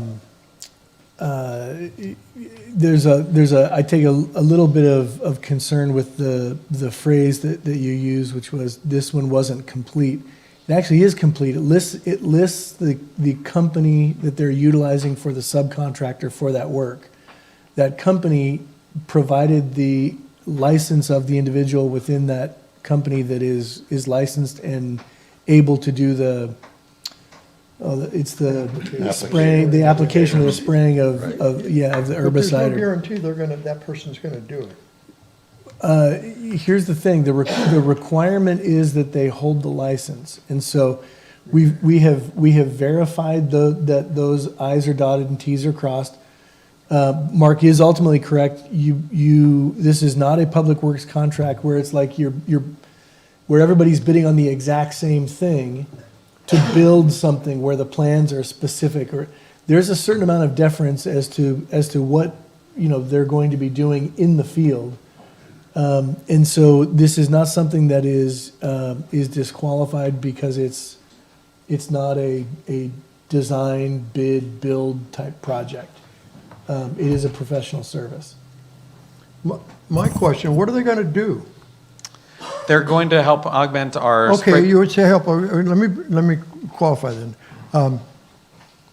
I know last year when we sprayed, when we had one person on our crew that was licensed to apply pesticides. Well, we hold, one person on our crew is always licensed, and then we Okay, have but we did, work and I that saw goes. times when that I'm sorry. person wasn't the applicator. But, I'm sorry, I didn't catch that. well, I did one time. No, I didn't hear you. I'm sorry, I missed I what you said, I saw one time when the person I knew that had the license was not doing the application. But that's just something I witnessed one time. Which is standard. And so the person who holds the license, and we have people who work under that license, under the supervision of the licensee. Okay, I know we had complaints. I know people that got sprayed when we sprayed the trailway. They were walking on the trailway and they have all kinds of concerns, medical concerns, and they got some of the spray blew onto them. I know I've driven along Clark where we sprayed the right-of-way, the little ditch that's part of our property that we own, and the overspray one, and there's a whole hedge line there, and it killed some of the hedges there. I mean, we've been doing this for years, and now we need to hire somebody else to do it? So we've received a grant to help us augment and increase our level of effort to maintain hazardous fuels in the public right-of-way, yes. As far as the issue you identified on the trailway, I believe that was several years ago, and additional BMPs with our operating procedures have been implemented to make sure that when we're posting areas of the trailway closed, that we're also looking at areas of other access points where someone got onto the trailway and did not understand that section of the trailway was closed. Okay. And we have a ton of training and certifications of our team to make sure that they're applying in appropriate weather conditions and making sure that everyone is safe. Now, as far as vegetation being damaged or destroyed through a potential overspray, certainly that is not a best practice and something we want to avoid. And we're looking at, can a contractor help us do this work and make sure that we're in communication with the community and be able to sign up for no spray agreements if that's something they design And or are we desire. also, we're going to do part of it, and they're going to do part of it? Is that- Correct, yes. Okay, all right. Great. I have a quick question about it. So it does mention a stormwater pollution prevention plan. Does that inherently include erosion into the waterway, or is it more just No. pollution? Yeah, that's Okay. really an item of work to document the efforts the team is undertaking and making sure that they're doing their work with the best management practices. The whole concept of erosion and fuels reduction are two things that we both need I'm sorry if I started that correctly. They're both competing priorities, keeping the fuels down and preventing erosion. Yeah. But when you keep the fuels down, you create erosion. And so the stormwater pollution prevention plan in this item of work is part of the team's implementation actions to make sure we're protecting inlets and the waterways. But a broader concern of erosion is something that every time, whether it's goats or herbicide applications, we're creating bare dirt circumstances, and sometimes because the amount of labor it would require to not use herbicide is just exorbitantly expensive and doesn't make sense from a practical deployment along 100 miles of roadways. And so what I can say is that our team is trying to always find that right balance to make sure that we are staying away from vegetation, reducing the risk for erosion and sedimentation, but also keeping the fuels and the roadway safe. We're hearing that is a competing issue town-wide in our waterways on public and private property. Well, and I'm going to support this, because there's nothing worse than a homeowner getting a ticket for the weeds on his property being more than 4 inches tall and driving down a public road and seeing the weeds on the side of the road, 3 feet tall. You know, Yep. It's not a good thing for us, so. What do we need? Any other questions for Mark? Are there any- Cards, Melanie? I have no cards on this item. I'll move approval. Second. Motion by Colleton, seconded by Lassonde. Councilmember Bolin? Some guest stars. Say that. Aye. Councilmember Colleton? Aye. Councilmember Lang? Aye. Councilmember Lassonde? Aye. And Mayor Carter. Aye. Motion passes. Okay, 6E we've removed. So, Mayor Crowder, I just wanted to, Mayor Crowder, yes. I just wanted to make a point that I'm going to recuse myself from this agenda item to avoid any potential perceived conflict of interest. Thank you. So, 6F, Susan. Thank you. This is for ordinance 653, the second reading. As introduced last month, it would increase the combined allowance for hens and rabbits to 12, any combination of the two up to 12. It would memorialize the 100-foot setback from water wells, which is already state law that we must comply with, as well as reduce the current setback of 75 feet from neighboring residences down to 50 feet from any occupiable structure so that we're compliant with building code. So tonight's action is to ask the council to please adopt ordinance 653 and waive the second reading and read by title only. So if there's any questions. Questions for Susan? Not a question, but I do have a comment on this one, if I could. As you all know, I voted against it last time, and the reason I did it was the 50-foot. So I'd like to see if I could strike a compromise. I have no issues with the homeowner having it within 50 feet. In fact, I applaud that, because the closer it is to the homeowner who has the chickens, the sooner they'll know if there's a odor problem. So that's a good answer. The concern I have is if it can be 50 feet from the neighbor. Could we not change that minimum distance of 50 linear feet, specify that that applies to the homeowner, and it needs to be 75 feet from a occupiable structure of a neighbor? And that way we have helping both the homeowner put it closer to their place, which is what they would like to do, and the other homeowner that's in the neighborhood, they would have the same protection that they had prior to this ordinance coming up, because we all heard that one gentleman complain about he could not use his patio because it was 75 feet from him. It was right on the fence line. It was, he was, the prevailing winds were doing it. And at least we would say, okay, we're doing our best to strike a compromise and help both the folks that have the chickens and would like to have it closer or could have it closer and still protect the patio user. So I'd like to propose a motion that specifies a modest change to Section 2, Item C, that specifies the 50 feet is for the owner of the chickens and the 75 feet stays in place for the next door neighbors. So, Susan, you want to? We can do that. You would make a motion then to reintroduce that amended ordinance, and it would come back to you again next month for adoption. I just think for too many properties, it's going to make it to where they can't do it. It's been 75 feet for how long, and they've had chickens out there? It hasn't been 75 feet. When was? For the last 15 years, it's been 75 feet from There you neighboring go. residences. And so we've had chickens for the last 15 years. This hasn't stopped that. No. And it doesn't matter.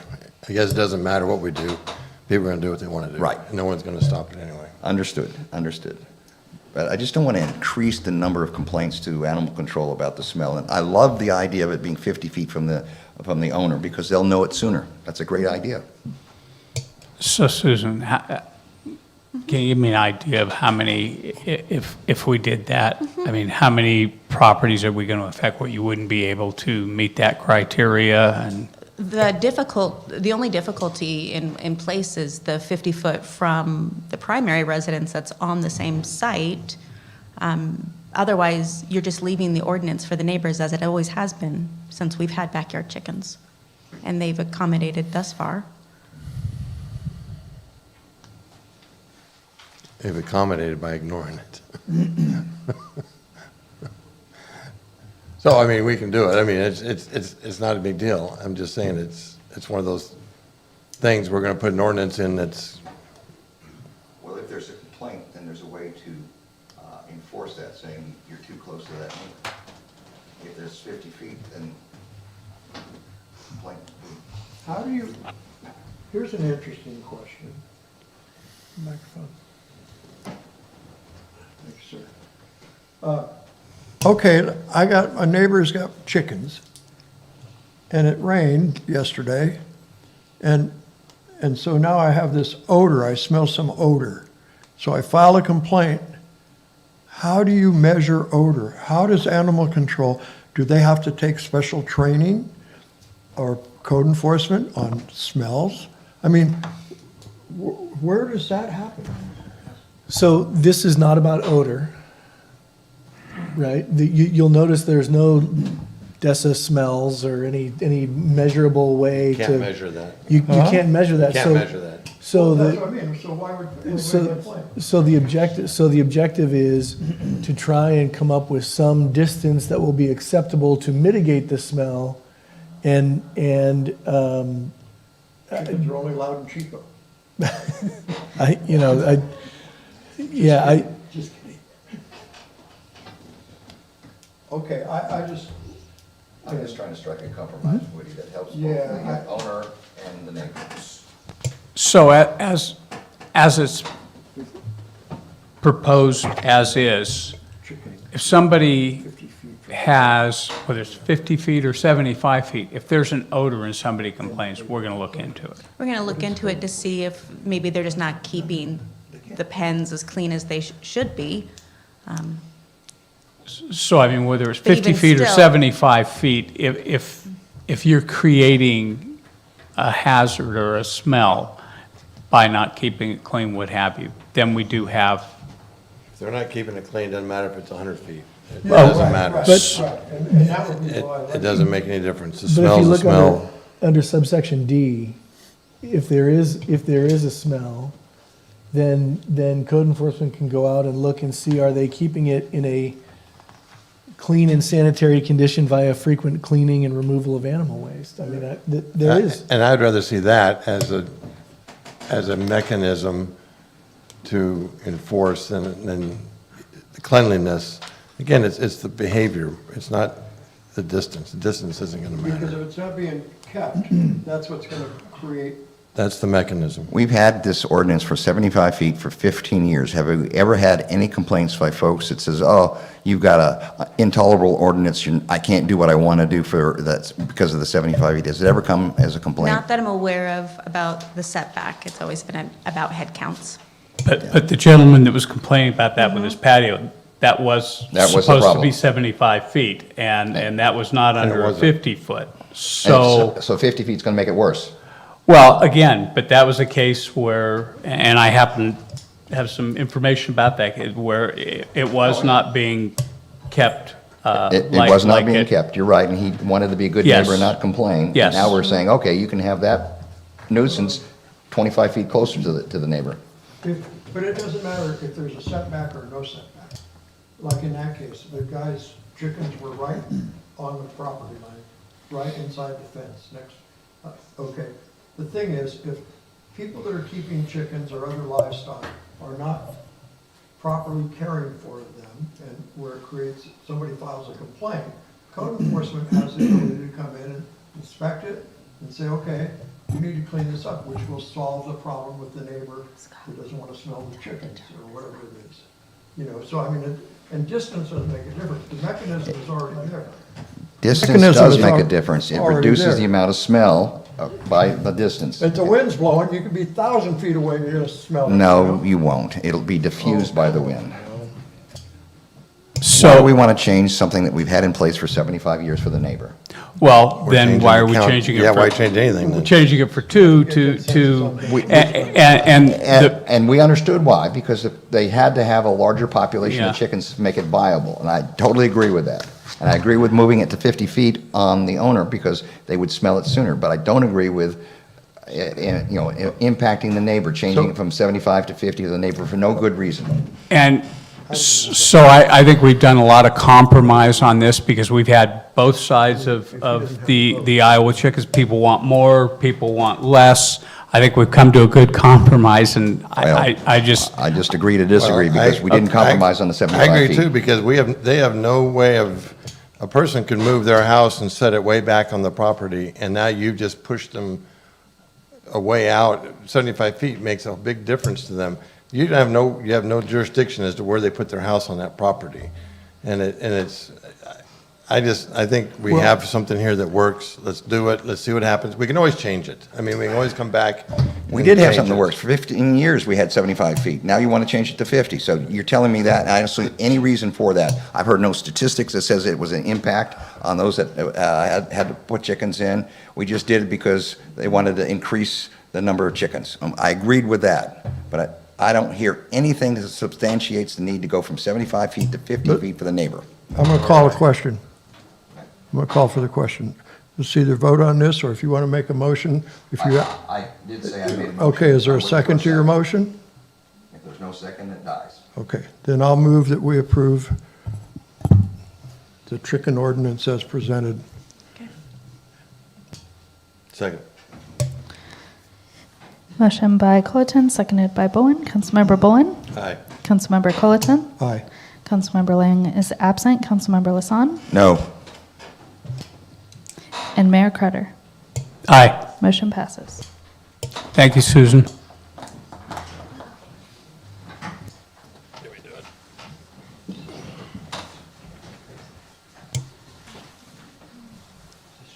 Six G, consider approving a request for proposals to procure a contract with compliance consultants to support project partners with compliance and reimbursement requirements, Department of Housing.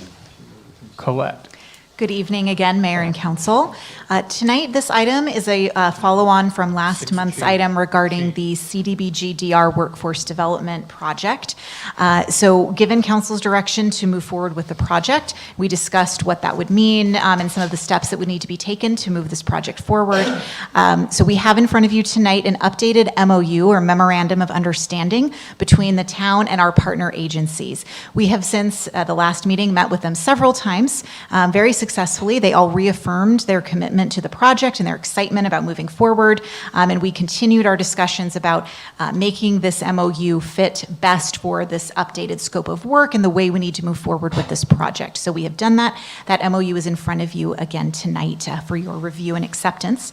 Additionally, we talked about the need for an administrative consultant who would work with the town and who would provide the oversight and compliance expertise necessary to usher this project through HCD. This is a very complex project. We've talked about that at length. There are a lot of guidelines that need to be followed here. We have a lot of partners, so it's very complex. It's a great project, but there are a lot of bits and pieces that we need to keep track of. And so this administrative consultant would do that in coordination with our staff and with our finance staff. We certainly don't want to overload our finance staff with these compliance efforts, so this team would work with us to help alleviate some of that. There are several consultants that do work like this, so we feel very confident that we will get some great proposals. So we have an RFP for that professional service here in front of you tonight as well that we would like to issue right away to get that consultant on board as soon as possible. I do want to mention as well that this consultant would be paid completely through this grant. There is no matching requirement because it's CDBG DR funds. So that is the gist of this item. And if there are any questions, I'd be happy to answer them. How much is this consultant going to cost us? We don't know exactly yet. So because this is a professional services contract, we need our proposers to let us know what their hourly rates are, as well as how many hours they expect to put towards the scope of work that we have given them. Okay, So their cost will be part of our analysis when we award this contract. Now, my understanding of this whole project was because of how we're reimbursed, we get reimbursed. We front the money, so we're going to have to front the money for the partner agencies also? Yes, so we Okay, would be treating this okay. project exactly as we treat Okay. our other projects. So, Yes, but it's a reimbursement. yes. And the report we just had earlier tonight on our finances, so you're talking about $17 million and a consultant that knows who knows how much. We don't even know how much that'll be. That is within that $17 million. Okay, So but this is we don't part know of how that. much. 20%, 10%, 5%? It will be a very 3%? small, this is an administrative consultant, so this would be a very small amount. It's really hard for me to approve things when I don't even know what the number is. Well, the You know? great news But- is but that's not we'll my bring a point. contract That's back not my to point. you The- for My approval. point is, again, we're fronting the money for all of the other partner agencies, Mm-hmm. for whatever their pieces are. And I saw some of the numbers they had floating around.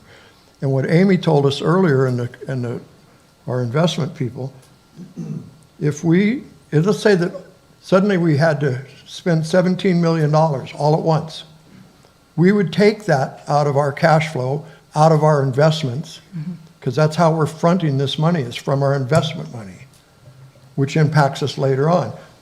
And then we would wait till the state or whoever is funding this reimburses us. And these people's job is going to be to make sure all the bills, everything is sent in, and so that we get the reimbursements right away, right? Correct. Okay. Well, it's just that I have problems with spending more money, especially for other people, and then ask me to approve something, and you can't tell me how much it's going to cost. I understand problem with that. what you're saying, absolutely. So before this contract would be awarded, just as we do for every project like this, staff will bring back the recommended consultant to award the contract with that amount. So council would have the ability to look at that to determine if you do want to move forward with that award or not. Right. Again, cost is part of how we assess each of these proposals. So that will be built into how we assess those and who we decide should be awarded that contract. I also want to mention, we discussed this a little bit last time, there is no circumstance in which all $17 million would be requested at once. So this would be, this would be several $1 million potentially at most during a month. It likely will be less than $1 million per month with costs for, instructors, materials, those types of things, and that will roll over months. So yes, we will have some months where some of those stack up as we're waiting for reimbursement, but at no point will it be $17 million at one time. Yeah, Woody, you're not approving to pay the money, you're approving to have them issue an RFP to see how much it's going to cost. If someone Last month, we were going to scrap the whole program because of the partner groups. If someone wanted to hand me $18 million, all I had to pay for was interest on the money I was out for a period of time, I'd jump on that. That's a good deal. I mean, that is a good deal. So this is money that, it's our money, it's because it's our money, it's the people's money that's going into this. It's not free money.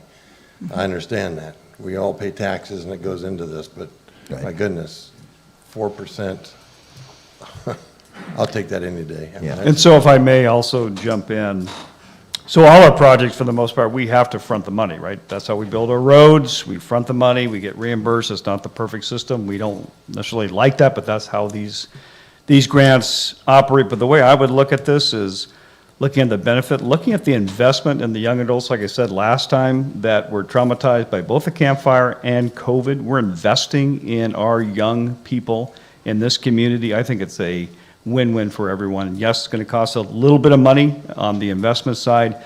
We reimburse most of that back. It really is a really good return on our investment, in my opinion.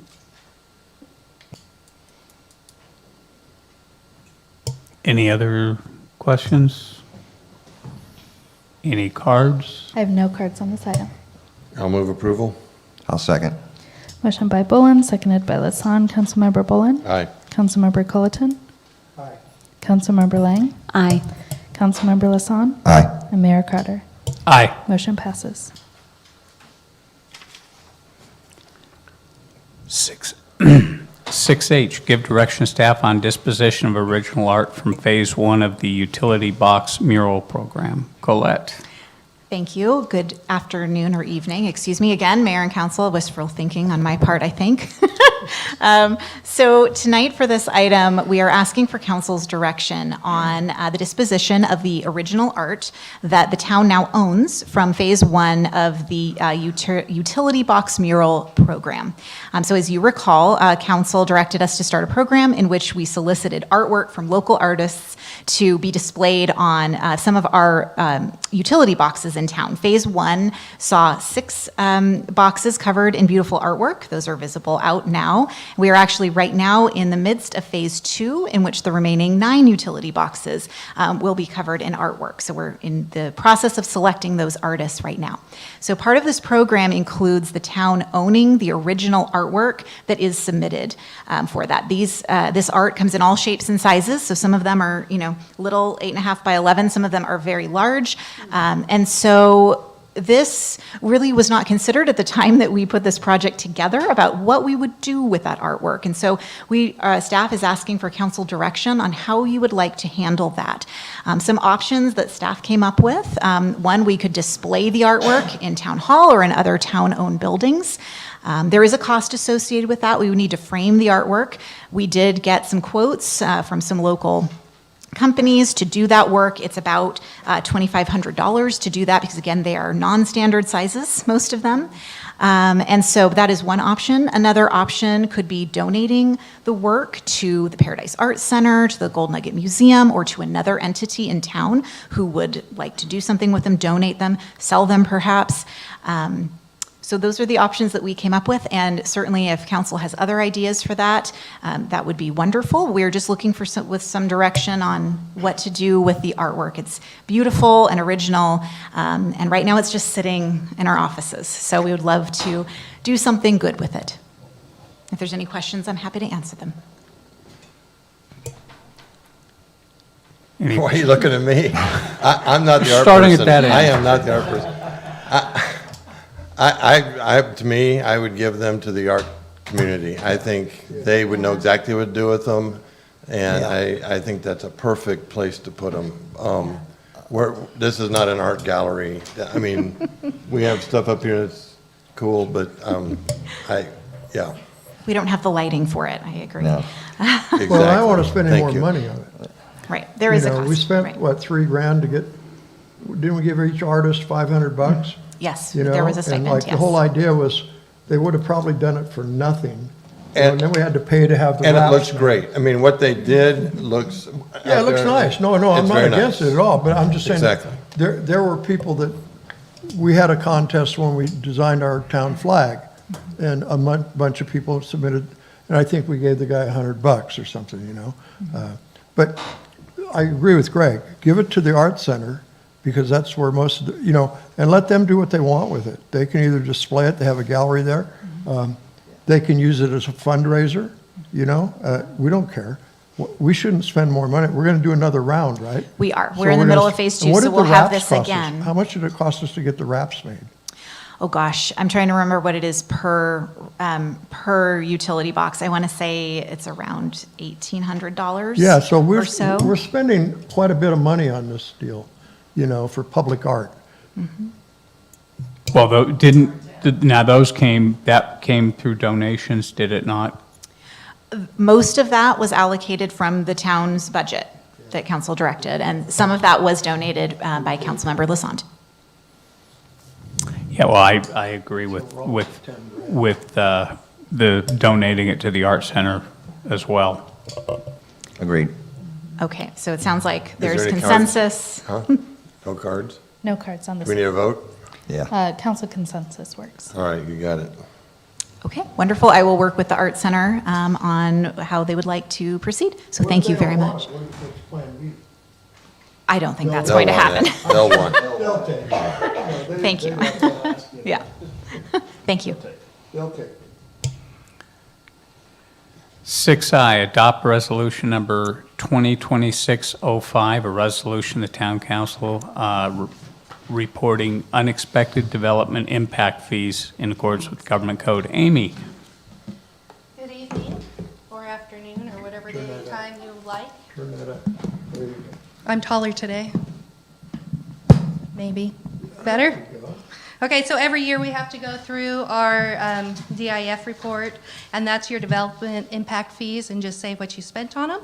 And so we have a few different ones. One of them is streets and thoroughfare. We received $12,000 in revenues in that fund, and we did not utilize any of them this year. That gave us an ending balance of $741,000.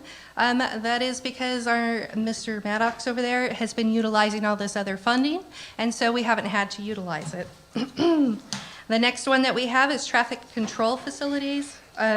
We received $964 in revenues, and we did not spend any of that. Again, we've been utilizing our other grants and funding in order to supplement that.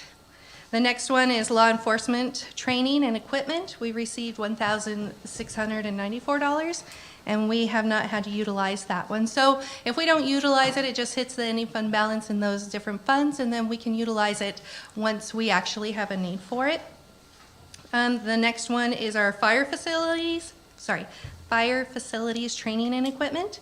We received $1,398 in impact fees, and we did not utilize any of that so far. And the next one is our drainage facilities. That one we did utilize. So we took in $28,665, of which we spent all of it, and we utilized $206,797.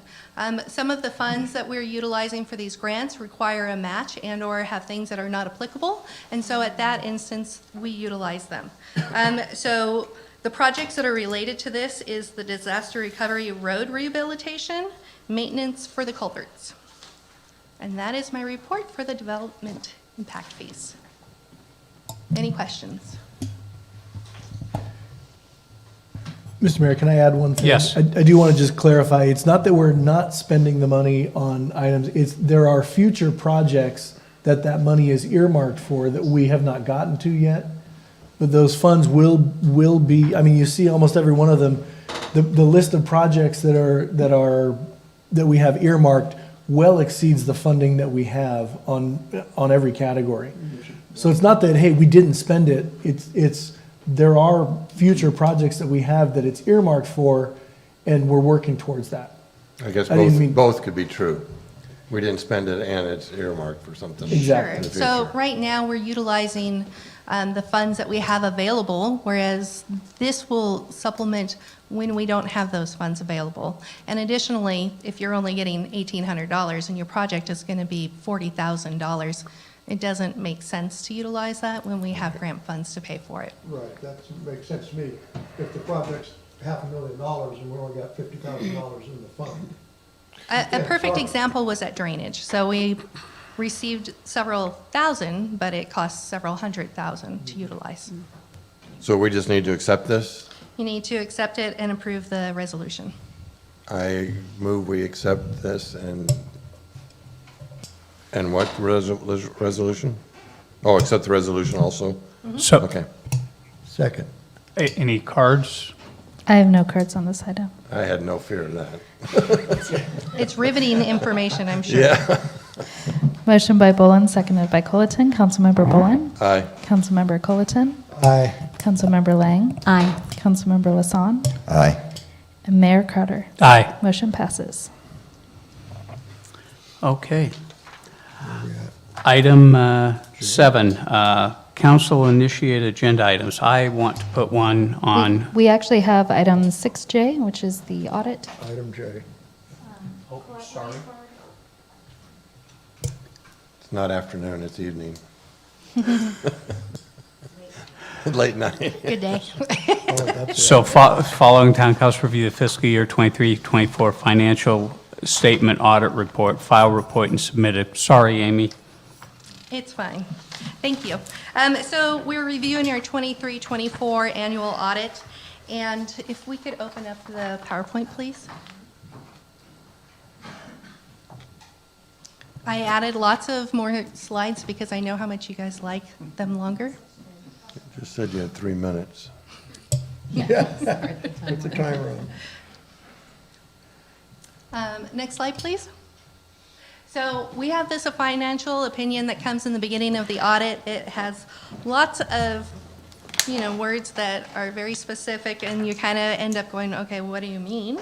So in our opinion, the financial statements referred to above present fairly in all material respects the representative financial position of the government activities, each major fund, and the aggregate remaining fund information of the town as of June 30th of '24, which is, accounting jargon for, next slide, thank you. The town received a clean and unmodified audit opinion. Sweet. Good Yes. job. Financial statements That's are great. fairly presented under the U.S. accounting rules, and this means the numbers can be relied on for decision-making. So, Yay. Good job. yes, that's a good thing. So when we look at the net position, that's where our standing is as a town, and you'll see that in '23, we were at 245 million, and in '24, we actually jumped up to 282 million. So we increased it by 37 million. That has to do with getting the funds in from the projects that we've been working on, our interest on our bonds and stocks, as well as we had a backfill for our gas tax. So that all increased in our net standing. Next slide, please. So the revenues for this last 23-24 was 82 million. The prior year was 44 million. Next slide. So where the money came from predominantly of the 82 million, grants and capital contributions, property taxes, and investment earnings. And this all revolved mostly around rebuilding and recovery funding as the driver. Next slide. So when we look at our expenses, we went up to 45 million. That shows how all of your directors here have been hustling in order to make all the things happen, and we can see that every day as we drive up and down the roads. The prior year, so that's 22-23, was 27 million. So you'll see the net increase. Overall, it was 37 million in our net position, like I referred to before. So the total expenses, where did that go to? Community development, public safety, and public works were the major categories. As you know, we were rebuilding our dispatch in different areas in there. The spending also reflects the ongoing rebuilding and infrastructure work that we've been doing. So the roads, the sirens, all these different things that came into play. So what's the big picture? We increased to 282 million from the 245 million the prior year. So that's 37 million in increase. Growth, again, is driven by grants, reimbursements, and rebuilding activity. Our capital assets total about 76 million. Again, our major projects are the road rehabilitation and the sewer project. And we are continuing to grow more and more, as you saw with our investments and where they're going. So the next section is our findings. So there was 4 predominant findings. So there was a high number of audit adjustments that we were required to do to finalize the financial statements due to timing and reconciliation issues. Internal control weaknesses were identified related to year-end closing and review procedures. Federal grant reporting was not always timely, including late submission of required schedules and reports, which was the audit. And a grant expenditures were sometimes recorded through fund transfers rather than billed directly, which increased the audit effort and compliance. Now, if you recall, that year, the original budget was developed with $99 million in transfers because it would go into one fund and then be transferred to the other. So that was what we inherited in my office. So we worked through those, but it took a little bit more time because, you just had to understand what those transfers were made of. So what do the findings mean?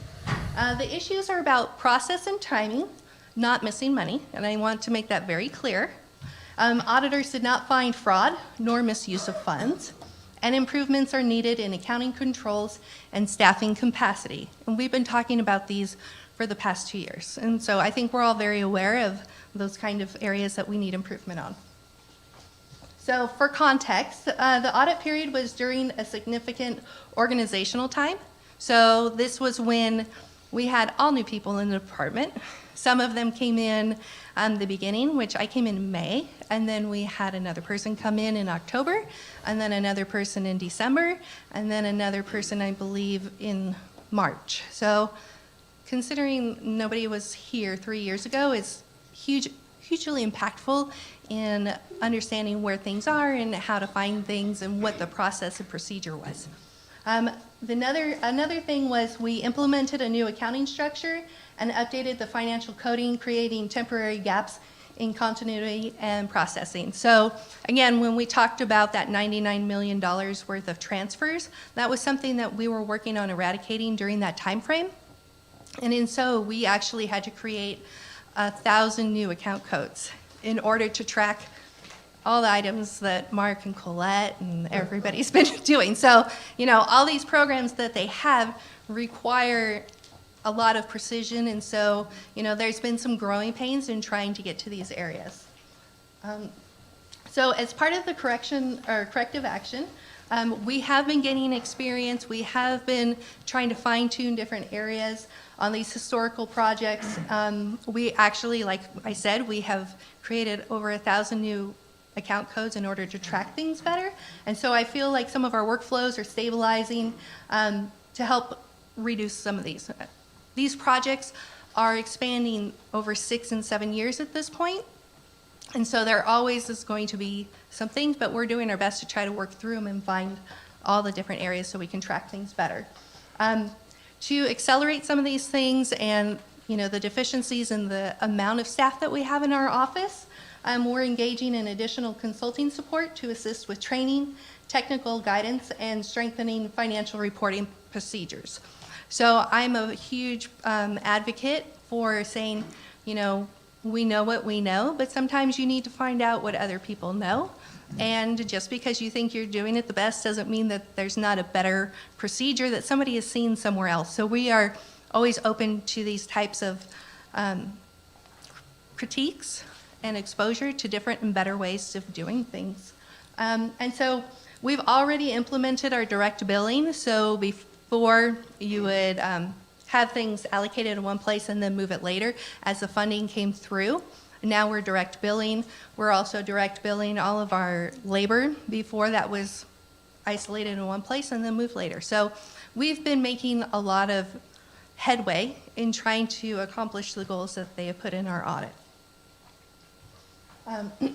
Also, we have stabilizing staffing and financial systems. Like I said, we're working on not only the structure, but also the implementation mechanisms. So with our software, it was allocated in 2011, and a lot of things have happened since 2011.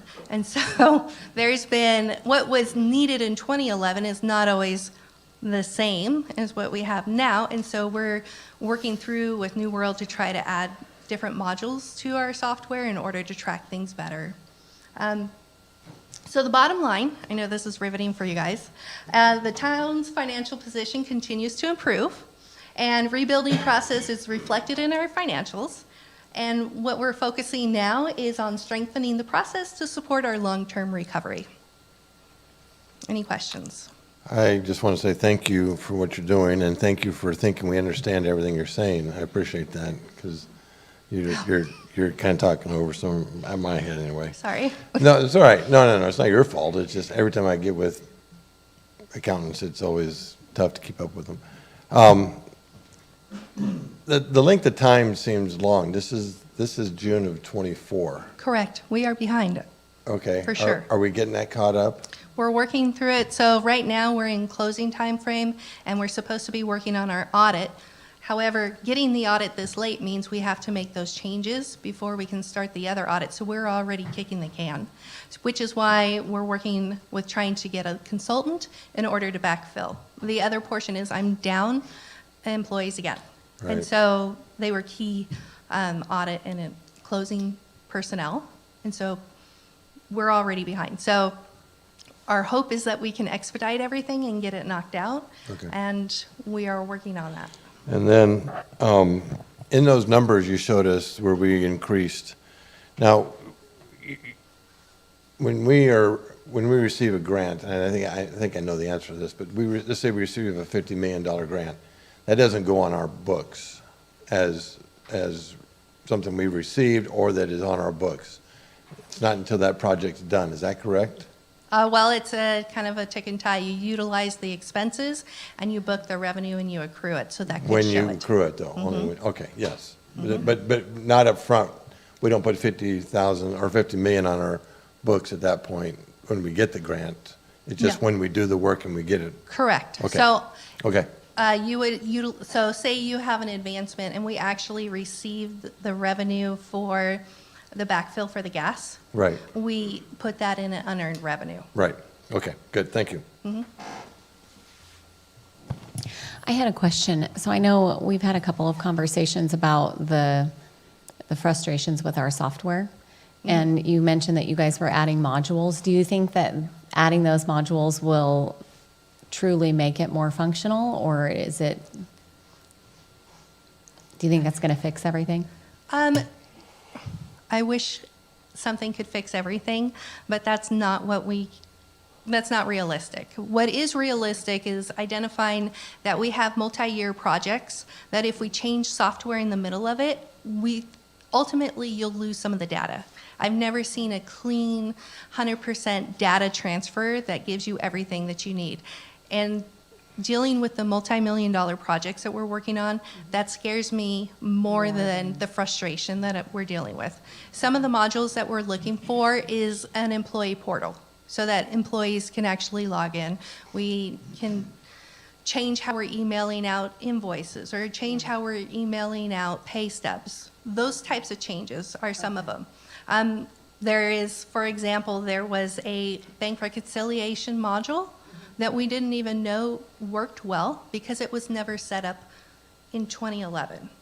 Those are the types of things that we're working on rectifying. There is another part of the module that is for reporting that you have to buy extra. You have to pay extra for, and it's quite expensive. And I've been holding off on that. But I think with all of these projects that are coming in, probably might be useful to utilize. Another portion is timekeeping. So right now we use a different software for timekeeping and import it in. We have to make sure that what they have available meets the requirements for HUD and FEMA. And so we can try to implement all these things, but if it doesn't check the boxes for our outside agencies, it's not useful. So we need to do our due diligence to make it bulletproof as possible before we abandon ship. Right. And so I would like to say, yes, it will fix everything, but realistically, I'm an accountant by heart, and so I have to say, this might not work, but we're always trying to have plan A, B, and C in order to pivot when we need to. So we can't run tandem, a new software with this one because we don't have the staffing for that, right? It would be, say that again? Well, people have continued with the old system, and then they start the new year with the new system, and then run in tandem until they can phase the one out, and then this one continues on. And you know, when I first started, I was told no a lot.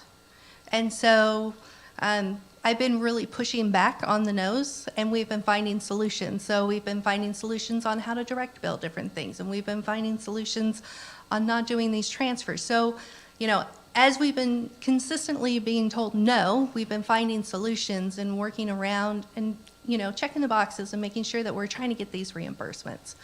And that is key to my department, is troubleshooting, because there's all these things that we've never had to deal before with in other agencies. And so, you know, you can call and talk to the Department of Finance, and they kind of say, oh, well, we've never done that before.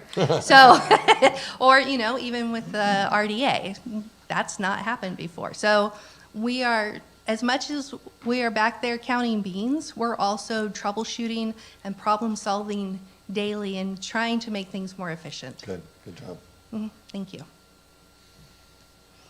Any other questions? Amy, I just want to congratulate you and your whole department on all the work you've done.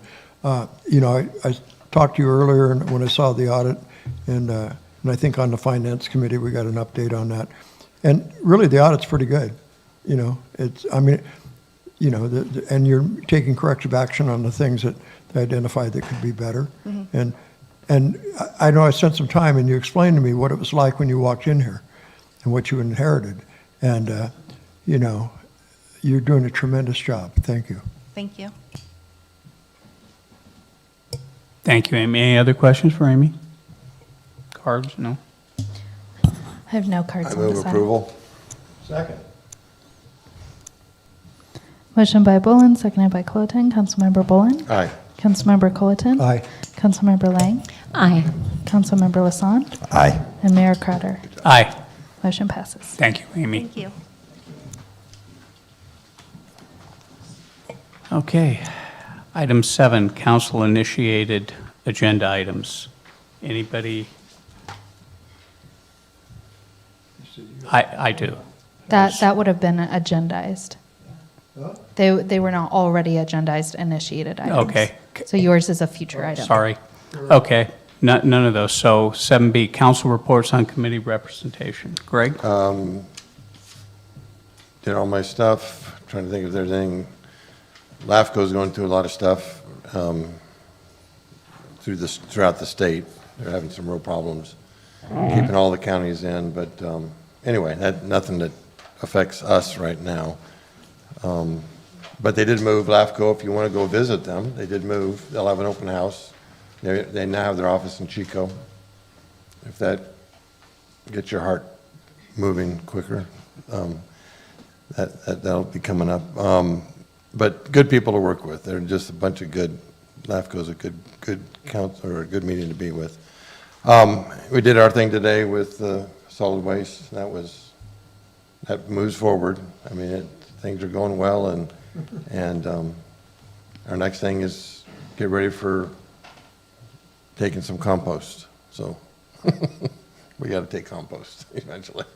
So sorry, that's it. Heidi?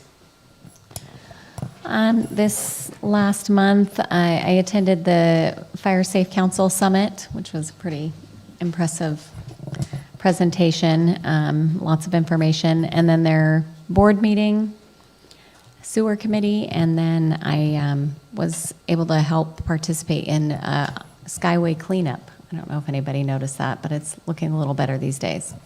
But that's it. I did notice it. It does look better. Thank you. My activity fairly limited last month. I attended the town manager recruitment meeting. The question was asked of me earlier. The next meeting will be on the next Wednesday, the January 21st. I also attended the Elks New Year's Eve party, and it was very well done. And I had nothing else because of the holidays. Woody? I attended the Solid Waste Committee this morning with Greg. Then town manager and I attended the liaison meeting with PRPD. We're doing a lot of cool stuff. Other than that, I've been busy taking care of my wife, who's coming home Friday. That's cool. Congratulations, Woody. So I also attended the Butte Fire Safe Yearly Summit, which really is good. Amazing work that they did in a year. I did a radio interview with NPR about wildfires. I had a Zoom with KCRA out of Sacramento about how our rebuild was going and the one-year anniversary of the Southern California fires. Also a sewer meeting. I did a PD ride-along, which was really a nice evening spent, learned a lot. I rode with Officer Newsom, and we got 2 DUIs that night, so it was interesting. I did today, in fact, an interview with KGO TV. We walked into our downtown area to see the progress of how we're making. And one of the things is apparently Napa is complaining about the telecoms not agreeing to do undergrounding, and they were curious of how we got them to do it. I did a interview with Kay Pay about the passing of our congressman, and that was about it. So we'll move on to future agenda items. And anybody? I had one I was wanting to look into. I know we have like an unprecedented number of committees right now, and some of them will probably have longer lifespans than others. But I was wondering if we could think of some ways to streamline them and make them a little bit more like our sewer committee, that moves with a tempo and with, intent, and just a little bit more, like cinch them up a little bit. And some of the thoughts that I had was maybe assigning a chair for each of them as one of whoever the council representation is, or maybe having a templated agenda that kind of keeps things on pace. I don't know, just so that there's a little bit more measurable accountability to moving forward and making progress, and not just having more meetings. So just a thought, somehow we could cinch those up.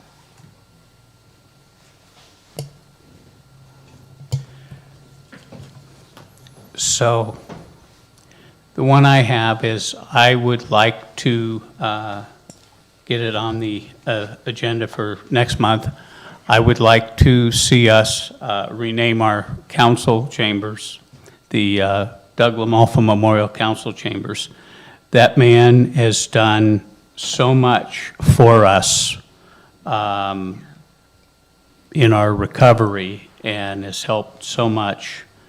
And that's what I would like to do. So, any other?